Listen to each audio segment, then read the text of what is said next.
Okay. Good morning, everyone. Good morning. We will start.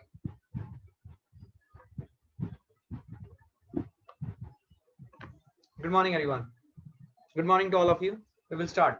So, good morning. I'd asked you a very pertinent question. Some of you are responding very well in class, but when it comes to converting that huge response in terms of marks, you are failing. Okay, so you know the reason. Now you have no other work. I am telling you. अगर आप मुझे कोई भी work गिनाओगे मैं नहीं सुनने वाला. आपको दोनों टेस्ट में परफॉर्म करना है. That's a simple task given to you. It is not that you will be asked questions, you will be, आपको कटघरे में खड़ा किया जाएगा अगर आपके स्कोर नहीं आ रहे हैं. बट मुझे क्या चाहिए, मुझे ये चाहिए कि आप लोग विदाउट फेल दोनों टेस्ट दोगे जो मैं आपको दे रहा हूं, विदाउट फेल. कम आने दो marks, but let it somewhere settle down in your mind कि मेरे को ये चीज देखना है. और प्लीज टेस्ट के बाद उसका सॉल्यूशन को पूरा एक एक क्वेश्चन देखो टेस्ट के बाद, ताकि आप जिस पॉइंट पे फंस रहे हो वो फॉर्मूला आपको तुरंत याद आ जाए. इससे आप क्या करोगे ना, आप जो चीज जानते हो वो भूलोगे नहीं. That is the most important thing for your success. I am telling you, सबसे इंपॉर्टेंट बात है वो. ठीक है, ओके. आइए, हम लोग कल कहां तक पहुंचे थे बता दो जल्दी मुझे, क्विकली. एनीवन, कहां तक पहुंचे थे जल्दी बताओ. Will start quickly. अभी सिलेबस पूरा नहीं हो रहा है. गोपाल, मुझे पता है सिलेबस तुम कैसे कंसिडर करते हो, मुझे नहीं पता. मुझे एक बात बोलो, तुम फ्रेशर नहीं हो, ठीक है. तुमने कुछ तो किया होगा ना गोपाल. 2 साल की तुम्हारी वर्किंग है दोस्त, ठीक है ना. Angular acceleration we are talking about. Please कोई मुझे ये ना बोले कि मेरा सिलेबस कंप्लीट नहीं हुआ है. सिलेबस 2 साल आप क्या कर रहे थे यार. ओके, आइए ध्यान से देखिए. Okay, so we were in angular acceleration. Important बात क्या सुनो. इंपॉर्टेंट बात ये है एंगुलर एक्सेलरेशन में, सुनना ध्यान से, बहुत इंपॉर्टेंट. मैंने आपको 2 बहुत इंपॉर्टेंट बात बताई थी कि एंगुलर एक्सेलरेशन भी defined for an interval and defined for an instant. ये बात मैंने आपको समझाई थी. तो एंगुलर एक्सेलरेशन जो इंस्टेंट के लिए डिफाइन होता है उसको बोलते हैं इंस्टेंटेनियस एक्सेलरेशन. एंगुलर एक्सेलरेशन जो इंटरवल के लिए डिफाइन होता है उसको बोलते हैं एवरेज एक्सेलरेशन. क्या instantaneous acceleration and average acceleration दोनों वेक्टर क्वांटिटीज थे. कल हमने एक बहुत इंपॉर्टेंट बात समझी. इंस्टेंटेनियस वेलोसिटी वेक्टर था, लेकिन एवरेज वेलोसिटी वेक्टर नहीं था. But instantaneous acceleration and average acceleration both are vector quantities. क्या हमने ये इंपॉर्टेंट बात समझी थी. इंस्टेंटेनियस एक्सेलरेशन का फॉर्मूला क्या है, omega. It was given by alpha. It was given by what, d omega by dt. क्या मेरी बात समझ में आ रही है. D omega by dt. This is equation of the tangent. ये कैसे निकालेंगे, tangent to the omega t curve. जो ओमेगा टी कर्व होगा उसका टेंजेंट खींचेंगे तो अल्फा मिलेगा मुझे, ठीक है. This is instantaneous. और एक आएगा अल्फा एवरेज. इंस्टेंटेनियस है तो this is vector quantity, D omega is vector. ये एवरेज अल्फा अगर हम लेंगे तो it will be omega final minus omega initial upon delta T. तो omega final omega initial instant के लिए डिफाइन होता है, और ये इंस्टेंट एंगुलर वेलोसिटी है तो इंस्टेंटेनियस एंगुलर वेलोसिटी है. तो this is also a vector quantity. तो समझने वाली बात क्या थी कि ये भी वेक्टर है और ये भी वेक्टर है. Both are vectors. ये कल हमारा सबसे बड़ा अंडरस्टैंडिंग पॉइंट था, राइट. अच्छा, अब ध्यान सुनना, याद करो लीनियर किनेमेटिक्स में आपके पास एक इक्वेशन आता था एक्सेलरेशन का, जो आप लिखते थे dv by dt. याद है आपको. फिर मैंने आपको ये सिखाया था कि आप इसको ऐसे भी लिख सकते हो, dv by dx into dx by dt. so it is basically dx by dt is v, so it can also be written as v dv by dx. remember. तो एक्सेलरेशन को लिखने के ये 2 तरीके थे, 2 फॉर्मूले थे. एक था dv by dt. तो एक्सेलरेशन अगर फंक्शन ऑफ टाइम दिया रहेगा तो dv by dt करोगे, और अगर velocity as a function of x दिया है तो एक्सेलरेशन निकालने के लिए v into dv by dx करोगे. शॉर्ट ट्रिक, ठीक है. तो ये 2 तरीके यूज होते थे. इसको हमने यूज किया हुआ है ऑलरेडी किनेमैटिक्स में, लीनियर किनेमैटिक्स में. अब अगर आप लॉजिकली समझोगे आपको एक बात एकदम क्लियरली समझ में आएगी कि हमारे लिए अल्फा की भी वही इक्वेशन होगी. अल्फा अगर मैं इंस्टेंटेनियस की बात करूं, it will B D omega by dt, ठीक है. और डी ओमेगा बाय dt को मैं ऐसा लिख सकता हूं, D omega by d theta into d theta by dt. क्या मेरी बात समझ में आई है. which can be written as d theta by dt is omega, तो this will be omega into d omega by d theta. क्या alpha की ये रिलेशनशिप आपको समझ में आई. अगर आपको लीनियर किनेमेटिक्स का रिलेशनशिप याद है तो आपको ये रिलेशनशिप लिखने में कोई दिक्कत नहीं होगी. क्या क्लैरिटी है ये. क्या मेरी बात समझ में आई है. तो अल्फा लिखने के 2 तरीके, alpha is equal to d omega by dt instantaneous acceleration, या फिर it will be omega into d omega by d theta. क्या मेरी बात समझ में आ रही है. ये दोनों रिलेशनशिप वैलिड रिलेशनशिप है. क्या क्लैरिटी है ये. एवरीवन क्लियर है. पक्का 100%? Any doubt? Any doubt? देखो ध्यान से, एनी डाउट बोलना पड़ेगा। क्या क्लियर है? अब देखो ध्यान से, अब लीनियर किनेमेटिक्स के रिलेशनशिप और एंगुलर किनेमेटिक्स के रिलेशनशिप, ठीक है, मतलब सर्कुलर मोशन के जो किनेमेटिक रिलेशनशिप है और लीनियर मोशन के जो किनेमेटिक रिलेशनशिप थे वो कैसे कैसे लिंक होते हैं। देखो हमारे पास था v is equal to u plus a t, यहाँ पे क्या आ जाएगा omega final equal to omega initial plus alpha t. क्या सबको पता है? खटाखट क्या आप ये सारे इक्वेशंस लिख सकते हो। पहला रिलेशनशिप ये आया, दूसरा रिलेशनशिप क्या आ जाएगा? दूसरा आ जाएगा v square minus u square is equal to 2as, ये हो जाएगा ओमेगा फाइनल का whole square minus omega initial का whole square is equal to 2 alpha theta. ठीक, नेक्स्ट बोलो, नेक्स्ट क्या हो जाएगा? नेक्स्ट बोलो, v इक्वल टू उसके बाद s is equal to ut plus half a t square, ut plus half a t square, ये क्या हो जाएगा? Theta is equal to omega initial t plus half alpha t square. क्या क्लैरिटी है ये? फिर क्या आ जाएगा? फिर याद करो एक रिलेशनशिप आता था कि displacement is average velocity into delta T, तो which can be written as angular displacement is equal to average, angular displacement is equal to average omega which is omega final plus omega initial by 2 into delta t। तो जो kinematics के relationship थे same relationship आपके इसके भी आ जाएंगे। और एक रिलेशनशिप जो एवरेज वेलोसिटी है इसको आप लिख सकते हो initial velocity plus final velocity bye 2, average velocity. वैसे ही यहाँ पे ओमेगा एवरेज जो होगा it will be initial omega plus final omega by 2, but this is applicable only for all these expressions are applicable only for constant acceleration। क्या याद आ रहा है आपको? सिमिलरली ये सभी रिलेशनशिप किनेमेटिक वेरिएबल्स के सर्कुलर मोशन में is applicable when alpha is constant। क्या आपको ये सब रिलेशनशिप समझ में आया? ध्यान से देखो, कोई भी डाउट है तो तुरंत अभी पूछो। हाँ, nth सेकंड का भी फॉर्मूला आ जाएगा, बिल्कुल आएगा, बिल्कुल आएगा। nth सेकंड का फॉर्मूला क्या था याद करो, displacement nth second is equal to u plus a by 2 into 2n-1, बिल्कुल आएगा, एकदम 100% आएगा। तो क्या आ जाएगा, मैं यहाँ पे लिख रहा हूँ, कहाँ लिखूं, जगह कम हो गया, कहाँ लिखूं? ठीक है, ये देखो डिस्प्लेसमेंट nth सेकंड का फॉर्मूला क्या आ जाएगा, displacement in nth second linear kinematics में क्या फॉर्मूला आ जाएगा, u plus a by 2 into 2n-1, ये वेक्टर से याद रखिएगा। और किनेमेटिक में क्या आ जाएगा, displacement in nth second is equal to initial velocity plus alpha by 2 into 2n-1। क्या मेरी बात समझ में आई है? This is what is your relationship, कि जो भी किनेमेटिक के रिलेशनशिप थे लीनियर किनेमेटिक्स के सेम टू सेम आप यूज कर सकते हो सर्कुलर किनेमेटिक्स में भी, एकदम same to same type of questions, कोई गड़बड़ वाली बात नहीं है। क्या इस टाइप के क्वेश्चंस मुझे लेने चाहिए कि एक पंखा घूम रहा है, ध्यान सुनना, मैं सिर्फ बोलूंगा, आपको समझ में आया कि नहीं सुनना। एक पंखा घूम रहा है, पंखा एक कांस्टेंट, सुनना ध्यान से, पंखा एक पंखा एक कांस्टेंट स्पीड अटेंड कर चुका है, हमने ये मतलब आपको स्विच बंद कर दिया तो कितने देर के बाद वो रेस्ट में आएगा।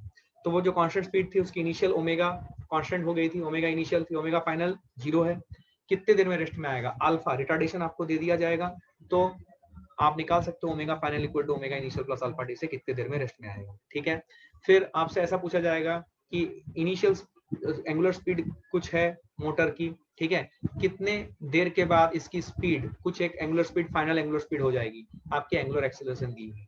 ठीक है, आपसे पूछा जाएगा कि टाइम दे दिया गया है, इनिशियल एंगुलर स्पीड दे दी गई है, बताओ what will be the total angular displacement that we will have in this much amount of second, जो कि आपका आएगा delta theta equal to omega initial plus sorry omega initial into t plus half into alpha into t square. उस formula से आप इसे निकाल लोगे। क्या क्लैरिटी है ये? तो ऐसे सवाल बहुत सारे जैसे लीनियर किनेमेटिक्स में होते थे वैसे ही एंगुलर किनेमेटिक्स में होंगे। क्या ऐसे सवाल मुझे कराने की जरूरत है? क्या सबको समझ में आया है? लीनियर किनेमेटिक्स में जैसे सवाल होते थे सारे के सारे यहाँ पे एंगुलर किनेमेटिक्स में आ सकते हैं। क्या क्लैरिटी है ये? क्या मुझे ऐसे सवाल कराना चाहिए, टाइम पास कराना चाहिए, या फिर मुझे सीधा मुद्दे पे आना चाहिए? बोलो, क्या क्लियर है? तो जितना भी क्वेश्चन, सुनना ध्यान से, जितने भी क्वेश्चंस आपने लीनियर किनेमेटिक्स में बनाए थे हूबहू सारे क्वेश्चंस आपके एंगुलर किनेमेटिक्स में कांस्टेंट एंगुलर एक्सेलरेशन वाले केस में बन जाएंगे। ठीक है, एकदम एकदम सारे क्वेश्चंस बनेंगे, कोई दिक्कत नहीं है, आपसे वो सवाल बन भी जाएगा, आप रुकोगे भी नहीं। क्या मेरी बात समझ में आई है? क्या मेरी बात समझ में आई है? मैं यहाँ पे थोड़ी सी चर्चा करूंगा वेरिएबल एंगुलर एक्सेलरेशन। याद करो वेरिएबल एंगुलर एक्सेलरेशन में मैंने आपको बताया था कि आपके पास, याद करो लीनियर किनेमेटिक्स में पढ़ते वक्त, ध्यान से सुनना, यहाँ पे ध्यान से सुनना, यहाँ पे मैंने आपको लीनियर किनेमेटिक्स पढ़ाते वक्त बोला था कि अगर वेरिएबल एंगुलर एक्सेलरेशन है तो डेफिनेटली, अगर वेरिएबल एंगुलर एक्सेलरेशन है तो डेफिनेटली पूछने वाली बात नहीं है, आपको क्या मिलेगा कि आप ये जो जितने भी इक्वेशन आपने प्रीवियस स्लाइड में लिखे हैं, omega equal to omega initial plus omega, omega average equal to this, omega final equal to this, omega final minus omega initial equal to alpha theta, ये सब अल्फा कांस्टेंट के लिए applicable है। अगर alpha variable हो गया तो ये सारे इक्वेशंस फेल हो गए, इनमें से कोई भी इक्वेशन हम लगा नहीं सकते।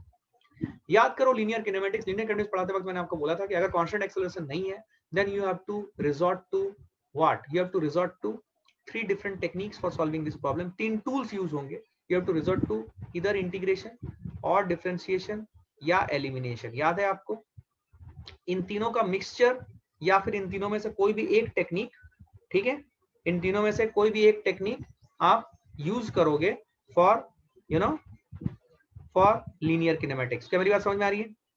इंटीग्रेशन, डिफरेंशिएशन, एलिमिनेशन, ठीक है। तो लीनियर किनेमेटिक्स में आपने देखा था कि अगर एक्सेलरेशन वेरिएबल है तो हम लोगों ने यही सब टेक्निक यूज किया था। याद है मैंने आपको बोला था 30 इक्वेशंस, याद है 30 वेरिएशंस होंगे। जैसे कि हमारे पास वेरिएबल क्या थे, VAST। लीनियर किनेमेटिक्स में कौन से वेरिएबल थे, वास्ट। अब इस वास्ट में से दो के पेयर बनाने में से, 4 से 2 के पेयर बनाने के 6 तरीके थे। तो 6 तरीके थे, तो किसी भी एक से किसी भी दूसरे में जाने के कितने पॉसिबल वेज हो सकते थे और वापस आने के 30 डिफरेंट वेज आते थे, 30 डिफरेंट कन्वर्जन आते थे।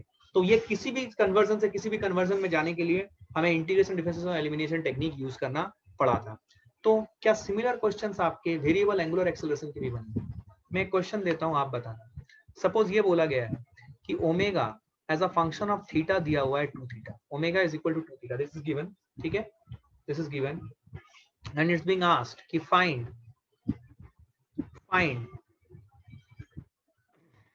Find alpha when t is equal to 2 seconds. ये सवाल है, आपको बताना है क्या इसका आंसर लाने के लिए क्या आपको इनिशियल कंडीशन रिक्वायर्ड है या नहीं। क्या ये निकालने के लिए क्या आपको इनिशियल कंडीशन रिक्वायर्ड है या नहीं है। इनिशियल कंडीशन मैंने क्या सिखाया था? इनिशियल कंडीशन मैंने ये बताया था कि अगर आपको इस एक्सप्रेशन को सॉल्व करने के लिए, जो भी रिलेशनशिप दिया, अगर आपको सॉल्व करने के लिए इंटीग्रेशन करने की जरूरत पड़ रही है तो आपको इनिशियल कंडीशंस रिक्वायर्ड रहेगी, जो कि आपको एग्जामिनर प्रोवाइड किया हुआ रहेगा। ध्यान से सुनना, मैं इसको अच्छे से पूरा करूंगा, ध्यान सुनना। अभी omega as a function of theta दिया हुआ है और आपको निकालना है find alpha when t is equal to 2 seconds. इसका मतलब जब ये आपने पढ़ा, सुनना ध्यान से, मान लो किसी को कुछ नहीं पता है, बेसिक से सुन रहा है, तब भी वो समझ सकता है। आपको alpha at t equal to 2 second मतलब आपसे रिलेशनशिप अल्फा और t का पूछा जा रहा है, मतलब आपको ओमेगा थीटा से अल्फा t पहुंचना है, आपको ओमेगा थीटा से अल्फा t पहुंचना है। कैसे पहुंचोगे? मैंने आपको 3 तरीके, 3 टूल्स आपको बताए गए। इधर इंटीग्रेशन जरूरत होगा, डिफरेंशिएशन जरूरत होगा, एलिमिनेशन जरूरत होगा, या इनके कॉम्बिनेशन जरूरत होगा। अब let's see how we can get it. क्या कोई बता सकता है? देखो इसके लिए क्या क्या फॉर्मूला यूज होता है। जनरल फॉर्मूला यूज होता है omega is equal to d theta by dt and alpha is equal to d omega by dt, या फिर omega d theta by d omega, d omega by d theta, sorry. क्या आपको समझ आ रहा है? होश उड़ गया भाई आपके? एक सेकंड। आप में से कुछ लोग शायद किनेमेटिक्स मेरा नहीं किए हो, लेकिन आपने पक्का ऐसे सवाल देखे होंगे। आपने मेरा किनेमेटिक्स नहीं किया तो आपको बता दिया गया है कि आपको वो सब चीजें कंप्लीट करनी है इन द दीपावली ब्रेक, आपको प्रोवाइड भी कर दीजिएगा। अभी मैं इसलिए नहीं प्रोवाइड कर रहा हूँ ताकि आप अभी के मुद्दों के ऊपर ध्यान दें, ठीक है, जरूर मत भटकिए, आपको दीपावली ब्रेक में ये सब कंप्लीट करना है। सुनो अभी मेरी बात ध्यान से, देख तेरे को चमकेगा और तेरे को समझ में भी आएगी, हाँ यार बात तो सही है। सुन ध्यान से, तूने पक्का ऐसा क्वेश्चन देखा होगा किनेमेटिक्स में, v equal to alpha root x, find acceleration when time is equal to this, find acceleration when velocity is equal to this. ऐसा क्वेश्चन पक्का देखा होगा तुमने। और समझ में आ जाना चाहिए उस क्वेश्चन को देखते साथ ही कि वेरिएबल एक्सेलरेशन का सवाल है। क्या चमका है? वेरिएबल एक्सेलरेशन का सवाल है। तो वेरिएबल एक्सेलरेशन सवाल को सॉल्व करने के लिए हमें इंटीग्रेशन, डिफरेंशिएशन, एलिमिनेशन, ये 3 टेक्निक की जरूरत पड़ती है और हमें ये 2 फॉर्मूला की बहुत ज्यादा मदद जरूरत पड़ती है। यही 2 फॉर्मूला हम यूज करेंगे। अब सोचो, मेरे को बताओ, तुम बताओगे ओमेगा इक्वल टू 2 थीटा दिया हुआ है, मैं ओमेगा को क्या लिख सकता हूँ? मैं ओमेगा को क्या लिख सकता हूँ? क्या मैं ओमेगा को डी थीटा बाई डी लिख सकता हूँ? और तो लिखने का कोई तरीका नहीं, फॉर्मूला तो यही 2 है। क्या ओमेगा को मैं डी थीटा बाई डी लिखूंगा? यार जवाब दो यार प्लीज, टाइम पास नहीं करेंगे, बोलो। क्या omega d theta by D लिखूंगा? तो ओमेगा अगर मैं डी थीटा बाई डी लिखूंगा, ध्यान सुनना, तो d theta by d is equal to 2 theta आया। तो ये आया d theta by theta is equal to 2 dt। अब यहाँ पे इंटीग्रेशन करने की नौबत आई। अगर इंटीग्रेशन करने की नौबत आई है, अगर इंटीग्रेशन करने की नौबत आई है, इसका मतलब मुझे इनिशियल कंडीशन प्रोवाइडेड रहेगा। रामबाण है तुम्हारे लिए। अगर इनिशियल कंडीशंस प्रोवाइडेड है, सॉरी, अगर इंटीग्रेशन करने की जरूरत पड़ रही है, इसका मतलब initial condition has to be provided to you. इसके बिना आप इंटीग्रेशन कर ही नहीं सकते।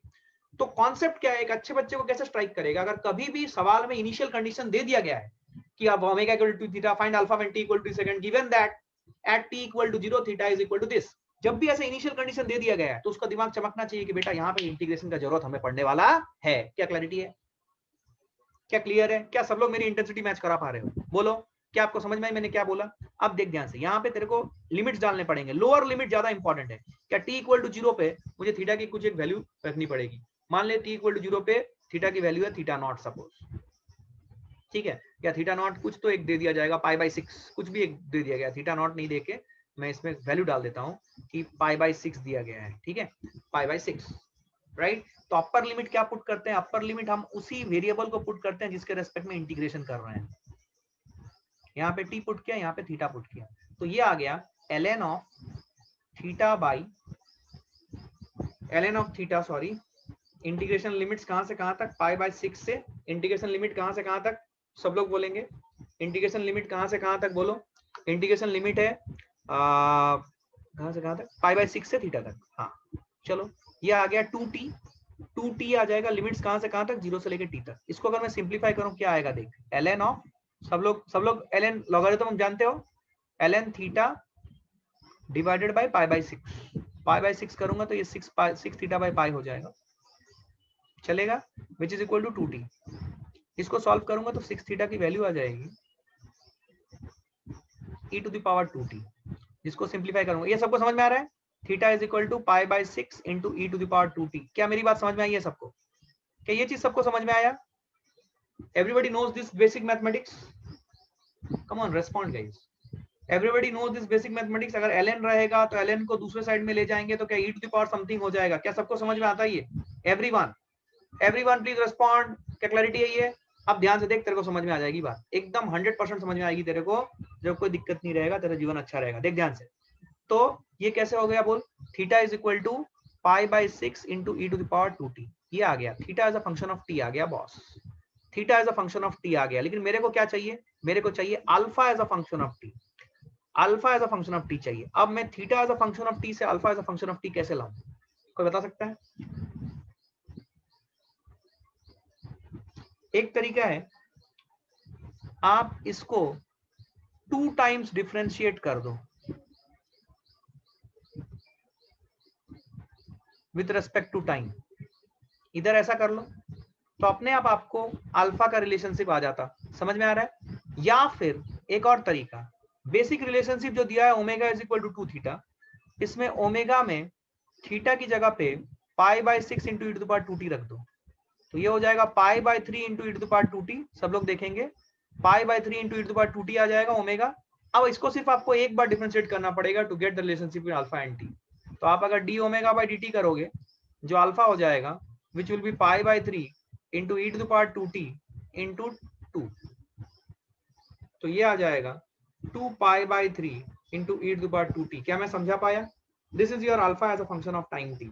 तो alpha as a function of time t आ गया और आपसे पूछा गया find alpha when t is equal to 2 second. कोई बात नहीं सर, एकदम आराम से आएगा।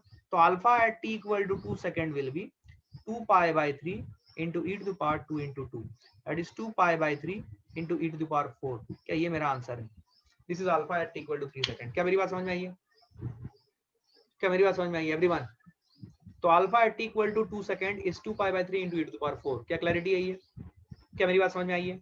अच्छा, ये जो क्वेश्चन मैंने आपसे पूछा था, सुनना ध्यान से, सब लोग सुनना। बहुत ज्यादा सवाल मैं इस पे नहीं कराऊंगा बिकॉज ये रिपीटेशन है जो मैंने किनेमेटिक्स में कराया था, बट मैं इसलिए एक दो सवाल करा रहा हूँ ताकि कुछ बच्चों जिन्होंने किनेमेटिक्स छोड़ा हुआ है उनको थोड़ा बहुत समझ में आया कि करना क्या ऐसा सवाल होता है। बिल्कुल किनेमेटिक्स का लेक्चर देखिए मेरा, हूबहू सब चीजें सेम चल रही है। सुनना ध्यान से। आपको ये सवाल कैसे पूछा जा सकता है, मैंने आपको ये किनेमेटिक्स के वक्त भी बताया था, अभी भी बताता हूँ। ये सवाल आपको दो फॉर्म से पूछा जा सकता है। एक है वर्ड प्रॉब्लम के फॉर्मेट में, जैसा मैंने आपको अभी पूछा हुआ है वर्ड प्रॉब्लम मतलब find alpha when t equal to 2 second, या फिर दूसरा आपसे पूछा जाएगा ग्राफ। आपको बोला जाएगा कि अल्फा, ओमेगा और थीटा का ग्राफ आपको दे दिया जाएगा, इस टाइप का ग्राफ है, ओमेगा इक्वल टू 2 थीटा का ग्राफ, आपको ओमेगा इक्वल टू 2 थीटा बोल दिया गया। आपको पूछा जाएगा कि how would the alpha T graph look like given that T equal to 0 theta is equal to π/6। ये कंडीशन दे दिया रहेगा। How would alpha T graph look like. अब ध्यान से देख, अगर तेरे बुद्धि तेज चल रही है तो अल्फा टी का ग्राफ अगर तू देखेगा, ये सब चीजें नॉलेज है, इसमें रटने का कुछ भी नहीं है। अल्फा टी का ग्राफ देख, तेरे को 2π/3 e to the power 4 आ रहा है, तो अल्फा को टी के टर्म्स में अगर रखेगा, sorry it is 2π/3 e to the power 2t, तेरे को साफ साफ दिख रहा हो रे यार, इसका मतलब ये तो एक्सपोनेंशियल ग्राफ है। मतलब अल्फा टी का ग्राफ स्ट्रेट लाइन नहीं हो सकता है, तो एक्सपोनेंशियल है, मतलब ये कर्व होगा। पहली बात तो ये समझ में आई। अब ध्यान से देख, जब t इक्वल टू 0 है तो अल्फा की वैल्यू 2π/3 है, मतलब अल्फा समवेयर यहां से स्टार्ट होगा। समझ में आ रहा है? अल्फा की वैल्यू 2π/3 है t इक्वल टू 0 पे। अब t इक्वल टू 0 पे 2π/3 है। अब दो बातें हैं, आइदर ग्राफ ऐसा जाएगा, या ग्राफ ऐसा जाएगा, या ग्राफ ऐसा जाएगा, या ग्राफ ऐसा जाएगा। क्या ये हमारे लिए बाएं हाथ का खेल है टू डिसाइड कि हमारा ग्राफ कौन सा होगा? बोलो हाँ या ना। क्या आपको पूरा लॉजिक सिखाया गया है? बोलो ABCD में से कौन सा ग्राफ हमारा है, क्या आप डिसाइड कर सकते हो? ऐसे सवाल बनते हैं एग्जाम में, आपने पक्का देखा होगा, गारंटीड देखा होगा आपने। लेकिन ये पूरा कॉन्सेप्चुअल है। बता कौन सा ग्राफ होगा ABCD में, बोल। देखो कितने लोगों को याद है जो मैंने सिखाया था। जिन लोगों को याद नहीं है वो लोग ध्यान से सुनेंगे और मेरा किनेमेटिक्स का लेक्चर अच्छे से फॉलो करेंगे। 12 या 13 लेक्चर में मैंने पूरा किनेमेटिक्स रिपीटर का खत्म किया होगा, ठीक है? उन लेक्चर्स को अच्छे से देखेंगे। कब? दीपावली ब्रेक में, अभी नहीं। अभी बताओ, अभी बताओ, बताओ होनहार, कौन सा ग्राफ अपना है? बोलो कैसे निकालोगे?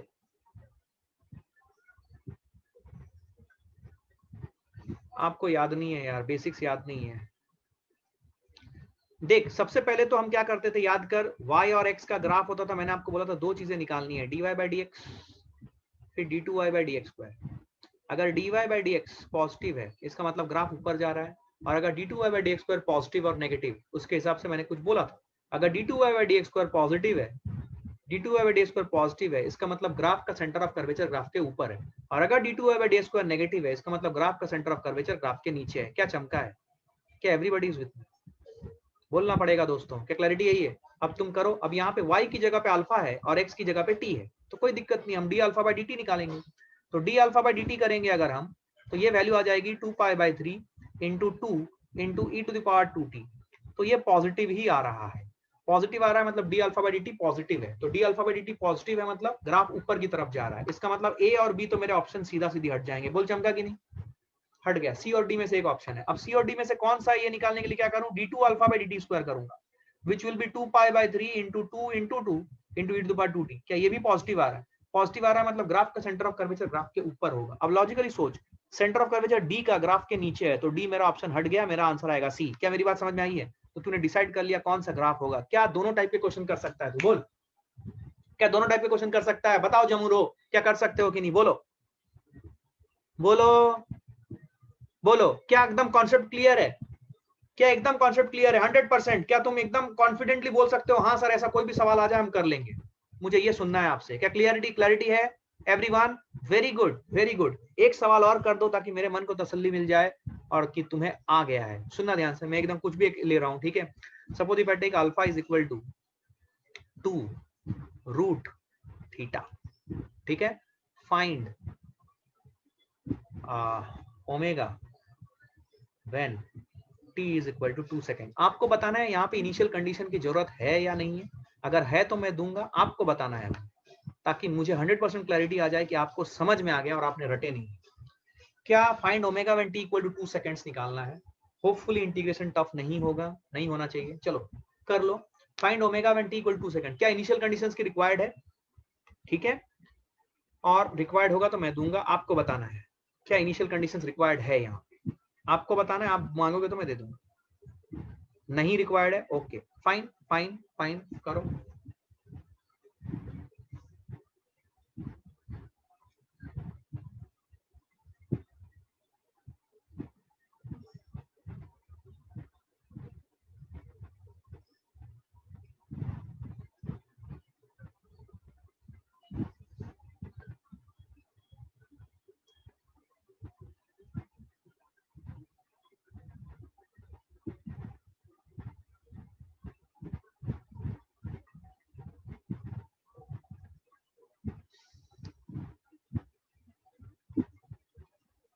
सोच के बोलना, इंटीग्रेशन मैंने कोशिश की है, टफ नहीं हो, होपफुली टफ नहीं होगा,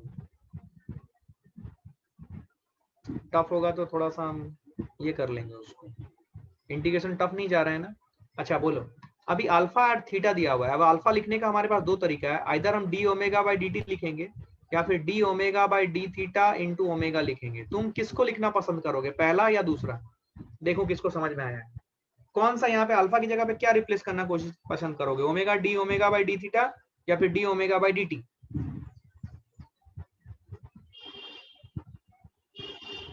सेकेंड, क्या ये सबको चमका है, सेकेंड वाला लिखेंगे हम लोग, very good very good very good, पहला पड़ाव पास कर लिया आपने, very good, two root theta, ठीक है। अब देखो omega d omega is equal to two root theta into d theta. अब कैसे तूने गोपाल बोला था कि तेरे को लिमिट्स की जरूरत नहीं है, जरूरत है भाई, इंटीग्रेशन की नौबत आ गई है, लिमिट्स की जरूरत तो पड़ेगी, अब लिमिट्स देना पड़ेगा। Let us say that when theta is equal to 0 omega is equal to 0, let us say that theta equal to जब 0 है तो ओमेगा इक्वल टू 0 है, ठीक है, लेट अस से दिस।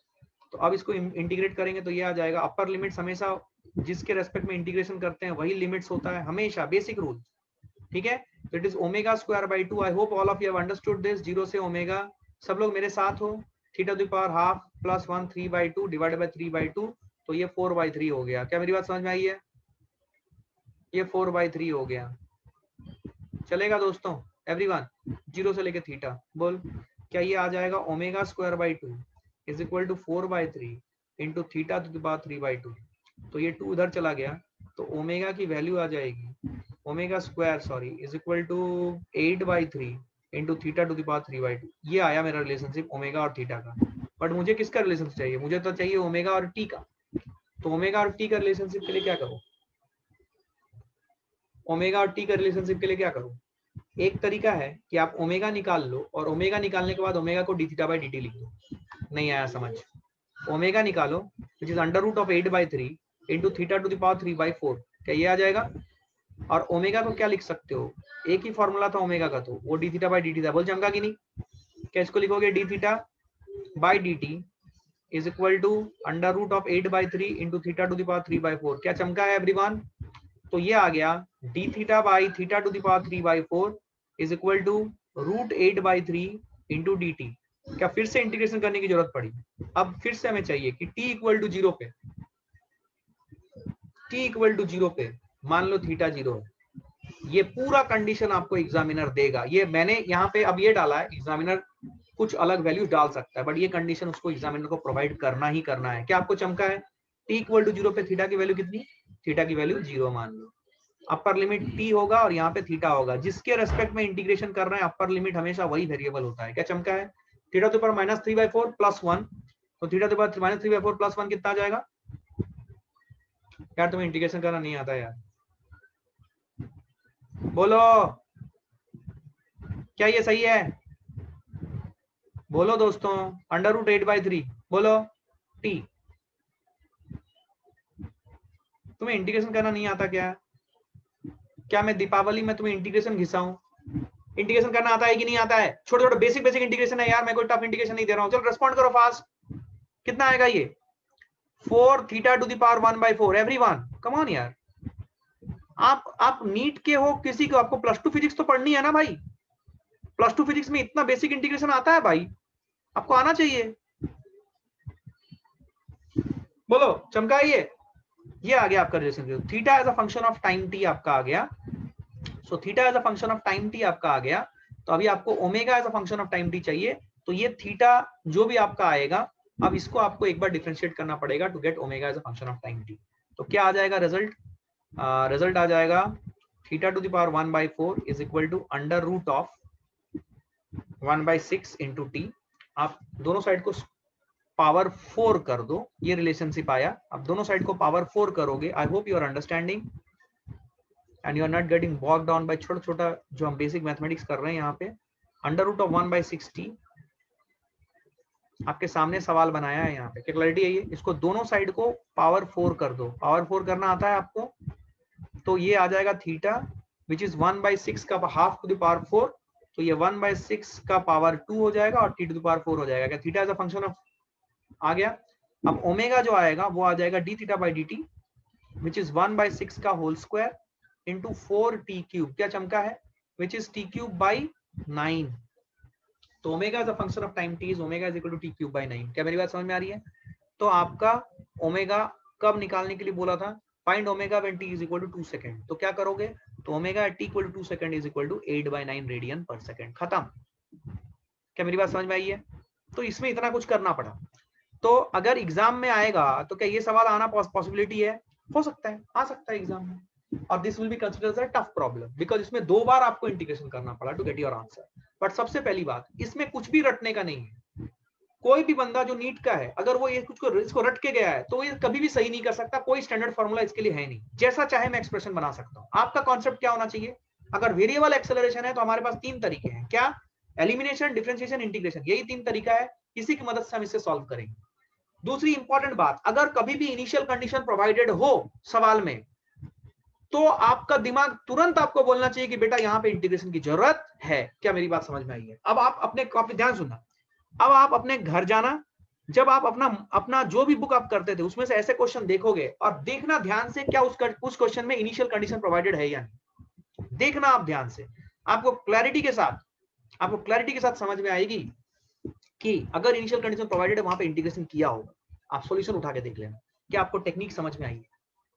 टेक्निक की बात है ये, क्या ये समझ में आई है? टेक्निक जानना जरूरी है, इसमें रटने से कुछ नहीं होगा। रटने वाला मैं सब कुछ आपको बता चुका हूं। टेक्निक यहाँ पे इंपॉर्टेंट है। बोलो, समझ में आई है टेक्निक? अरे भाई रेस्पॉन्ड तो कर दिया करो दोस्तों। क्या क्लैरिटी है ये? अब मेरी बात सुनो, अब इसमें मुझे बोलने का कुछ भी नहीं है। मैंने जो ब्रह्मास्त्र देना था मैंने दे दिया आपको। अभी सब कुछ डिपेंड करेगा आपके प्रैक्टिस के ऊपर। क्या आपको बेसिक इंटीग्रेशन करना आता है? क्या आपको बेसिक डिफरेंशिएशन करना आता है? और क्या एलिमिनेशन टेक्निक लगा के आप जो वेरिएबल चाहिए उनके बीच रिलेशन निकाल सकते हो? दूसरी इंपॉर्टेंट बात, जैसा कि मैंने बताया था, इस सवाल को पूछने के 2 तरीके होंगे। इधर वर्ड प्रॉब्लम जो मैंने इस फॉर्मेट में भी पूछा है, दूसरा ग्राफ। आपको बोलेगा alpha equal to root theta, बताओ ओमेगा और टी का ग्राफ कैसा होगा, ओमेगा वर्सेस टी का ग्राफ। तो आपने ऑलरेडी देख लिया यहाँ पे कि ओमेगा वर्सेस टी का ग्राफ जो है ये क्यूब रूट में आ रहा है। इसका मतलब जब मैं ओमेगा और टी का ग्राफ खींचूंगा तो टी की वैल्यू 0 करूंगा तो ओमेगा की वैल्यू 0 होगा। इसका मतलब ग्राफ मेरा ओरिजिन से स्टार्ट होगा। अब फिर से वही सवाल, ग्राफ मेरा ऐसा जाएगा, ऐसा जाएगा, ऐसा जाएगा, ऐसा जाएगा। बता, अगर तेरी बुद्धि तेज चल रही है तो बताएगा तू कैसा जाएगा ग्राफ। बोल बोल जल्दी, एकदम टाइम बिना लेते हुए खटाक से बोल, तेरे को पता है, बोलो जल्दी। भार्गव बता, बोल दोस्त, तूने किया है किनेमेटिक्स, कम ऑन। मुझे पता नहीं तूने कैसा किया है बट तेरे को ये आना चाहिए। बोल कौन सा ग्राफ है, सी या डी? देख, ए और बी तो गलत है, साफ साफ ए और बी गलत है। ए और बी हो ही नहीं सकते बिकॉज जब आप D omega by d t करोगे तो आपको 3t²/9 मिलेगा विच इज t²/3। ये पॉजिटिव वैल्यू मिलेगा आपको, मतलब ग्राफ ऊपर जा रहा है। और जब आप d/dt of D omega by d t करोगे तब भी आपको वैल्यू मिलेगी 2t/3 बिकॉज t पॉजिटिव होगा तो ये पॉजिटिव वैल्यू मिलेगी। पॉजिटिव वैल्यू मिलेगी मतलब आपका आंसर सी आएगा, डी नहीं आ सकता। क्या क्लैरिटी है? क्या क्लैरिटी है everybody? Did you get it? क्या ये समझ में आया है? कॉन्फिडेंट कर सकते हो? बोलो, अगर कर सकते हो तो आगे बढ़ जाऊंगा, नहीं तो और कराऊंगा। क्या क्लियर है? क्या कॉन्फिडेंस आया? पक्का कर लोगे ना? बहुत बढ़िया। ऐसे सवाल आएंगे दोस्तों, मैं बता रहा हूं। अगर एग्जामिनर को अच्छे सवाल देने होंगे वो यहीं से देगा तुम्हें, और कहीं से दे ही नहीं सकता हूं। क्लैरिटी है ये? बस इतना कॉन्फिडेंस रखो कि सर ने जो बोला है उसके हिसाब से क्वेश्चन आएगा उसी के हिसाब से। अगर वेरिएबल एक्सेस में सवाल देना होगा ऐसे सवाल देते हैं, इधर वर्ड प्रॉब्लम देंगे या ग्राफ देंगे। वर्ड प्रॉब्लम पढ़ते वक्त अपना कान एकदम खड़े रखना और देखना क्या इनिशियल कंडीशन दिया हुआ है। अगर इनिशियल कंडीशन दिया हुआ आपके सबसे बड़ा आपके पास ट्रिक आ गया कि बेटा इंटीग्रेशन तो करना ही पड़ेगा, जो रिजल्ट लाना है उसके लिए। आप सोचना इंटीग्रेशन कैसे करना है, वो कन्वर्जन आपको प्रैक्टिस के साथ आई जाएगी, कोई दिक्कत वाली बात नहीं है। क्या क्लैरिटी है ये? अच्छा नेक्स्ट चलो आ जाओ। आई hope you have understood this. ठीक है, नेक्स्ट लिखो रिलेशनशिप बिटवीन, सब लोग अपने कॉपी में लिखो, इंपॉर्टेंट कॉन्सेप्ट है ये। Relationship between small displacements and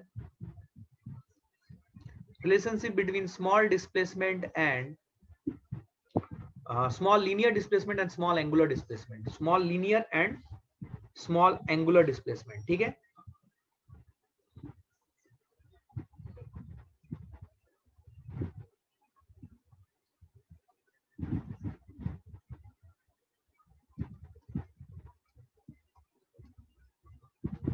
ठीक है, ये रिलेशनशिप हमें चाहिए।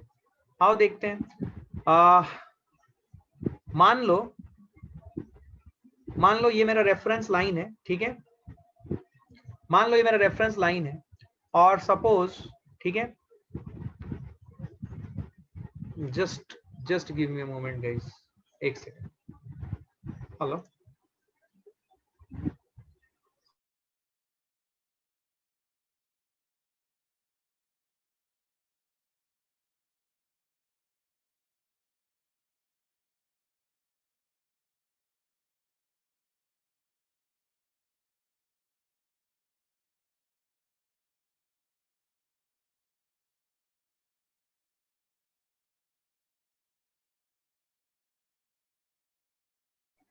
हाँ जी, sorry for the disturbance. Okay, ध्यान सुन।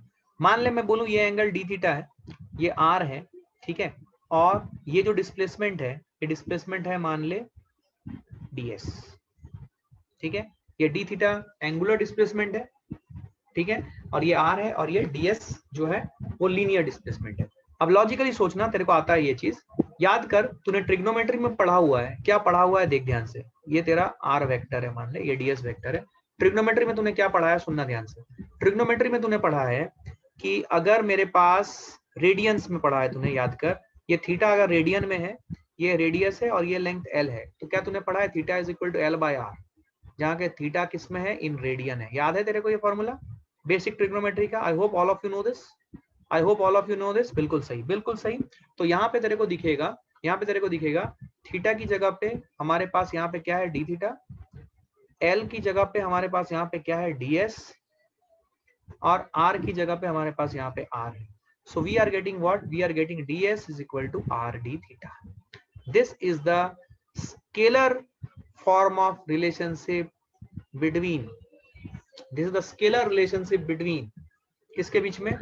This is the scalar relationship between displacement, linear displacement, this is linear displacement, सब लोग ध्यान दो, and this is angular displacement। अच्छी बात अब शुरू होगी, सुनना ध्यान से, ये स्केलर फॉर्म है, सुनना। बट सर आपने तो ds को वेक्टर रिप्रेजेंट किया है। हाँ, मैंने ds को वेक्टर बोल रहा हूँ, ये डिस्प्लेसमेंट इज वेक्टर क्वांटिटी, और d theta, because D theta is small, so D theta is also vector. क्या मैंने स्मॉल एंगुलर डिस्प्लेसमेंट को वेक्टर बोला है? क्या आपको सबको समझ में आया?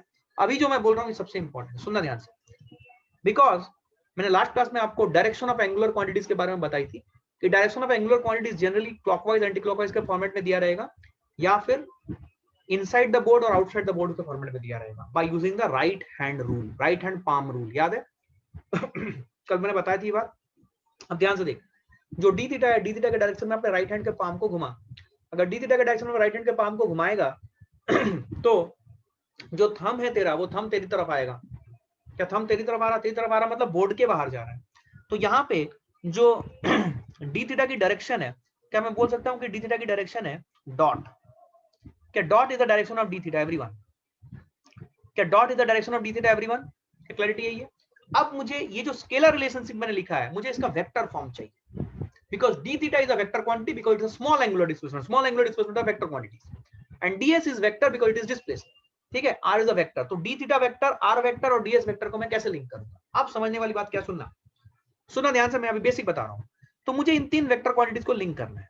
तो मुझे एक बात तो समझ में आ गई कि ds vector will be equal to either r vector cross d theta vector या फिर d theta vector cross r vector. इन दोनों में से ही मेरा एक आंसर आएगा।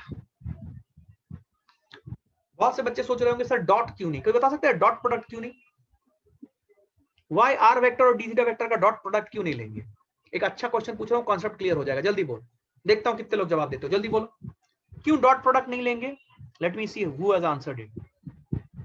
Yes, very good Sorali, very good. अगर हम डॉट प्रोडक्ट लेंगे आर वेक्टर और डी थीटा वेक्टर का, अरे डॉट प्रोडक्ट तो एक स्केलर होता है भाई, बट डीएस वेक्टर क्वांटिटी है। क्या डॉट प्रोडक्ट का आउटपुट स्केलर होता है? यस सर, डॉट प्रोडक्ट का आउटपुट स्केलर होता है। They are perpendicular to r. No no no, that is not the reason. The reason is correctly pointed out by Swarali. The reason is d theta ds vector जो है, जो left hand side में आ रहा है, वो एक वेक्टर क्वांटिटी है। अगर हम आर वेक्टर और डी थीटा वेक्टर का डॉट प्रोडक्ट लेंगे, क्या डॉट प्रोडक्ट का आउटपुट हमेशा एक स्केलर होता है? याद कर, वर्क डन। तुमने पढ़ा है डी डब्ल्यू equal to f vector dot ds vector. बोल, अभी पढ़ा हुआ है इस चैप्टर को, अभी तुरंत खत्म किया। बोल, तो dw is equal to f vector dot ds vector. क्या तू dw वेक्टर लिखता है? नहीं, dw is a scalar because dot product of any two vector quantities will give you a scalar, इसीलिए डॉट प्रोडक्ट नहीं लेंगे। अब इन दोनों में से कोई एक आंसर है। कौन सा आंसर है सही, ये कैसे निकालेंगे? बुद्धि से, अक्ल से। सुन ध्यान से, कैसे निकालेंगे, सुन ध्यान से। ये देख, तेरी जो डी थीटा वेक्टर है वो बाहर की तरफ आ रही है, आर वेक्टर जो है वो इधर जा रही है। तो आर वेक्टर से, सुन ध्यान से, r vector cross d theta करेगा। डी थीटा मतलब फिंगर्स को कर्ल कर डी थीटा की तरफ, आपको हाथ घुमाना आना चाहिए। आर वेक्टर की तरफ राइट हैंड का पाम रखो और उसे घुमाओ डी थीटा की तरफ। डी थीटा क्या आपकी तरफ आ रहा है, तो ऐसे रखोगे और घुमाओगे डी थीटा की तरफ। तो देख आपका जो थंब है, दिख रहा है? शायद आपको क्लैरिटी नहीं आ रही है, दिख नहीं रहा होगा। आपका जो थंब है, थंब आपका नीचे की तरफ जा रहा है। थंब नीचे की तरफ जा रहा है मतलब थंब होगा डायरेक्शन ऑफ डीएस वेक्टर। क्या डीएस वेक्टर यहाँ पे ऊपर की तरफ जा रहा है?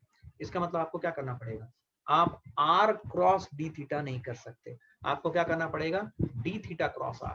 तो डी थीटा क्रॉस आर करोगे, डी थीटा क्रॉस आर करोगे, क्या डीएस वेक्टर ऊपर की तरफ जाएगा। क्या चमका है, क्या चमका है, बोलना पड़ेगा दोस्तों, ऐसा ऐसा बैठने से नहीं होगा। क्या क्लैरिटी है ये एवरीवन? तो which one will be your answer, r vector cross d theta और d theta vector cross r? D theta vector cross r vector कौन सा होगा, बोलो। D theta cross r vector is your right answer, this is wrong. क्या clarity है ये? तो you got the second relationship, ds vector is equal to d theta vector cross r vector. This is the vector form of the relationship. बहुत बार सवाल इससे पूछ लिया जा सकता है, this is the vector form of relationship. क्या मेरी बात समझ में आई? सब लोग इसको अपने कॉपी में नोट करो, everyone note it down fast, quickly quickly quickly note करो इसको, क्विकली।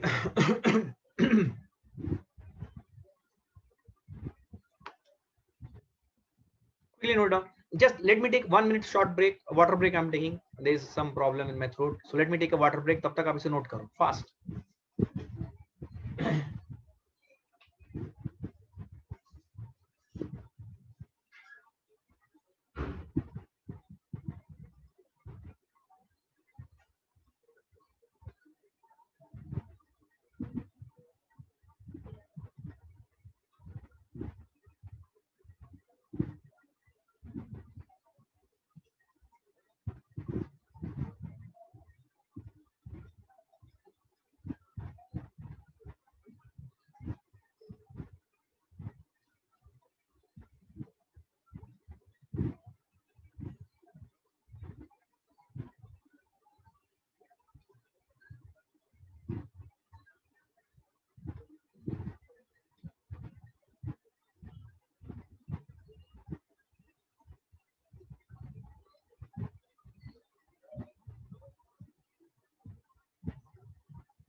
हाँ जी, yes, everybody got this? कोई दिक्कत, कोई कंफ्यूजन है क्या? नहीं है ना?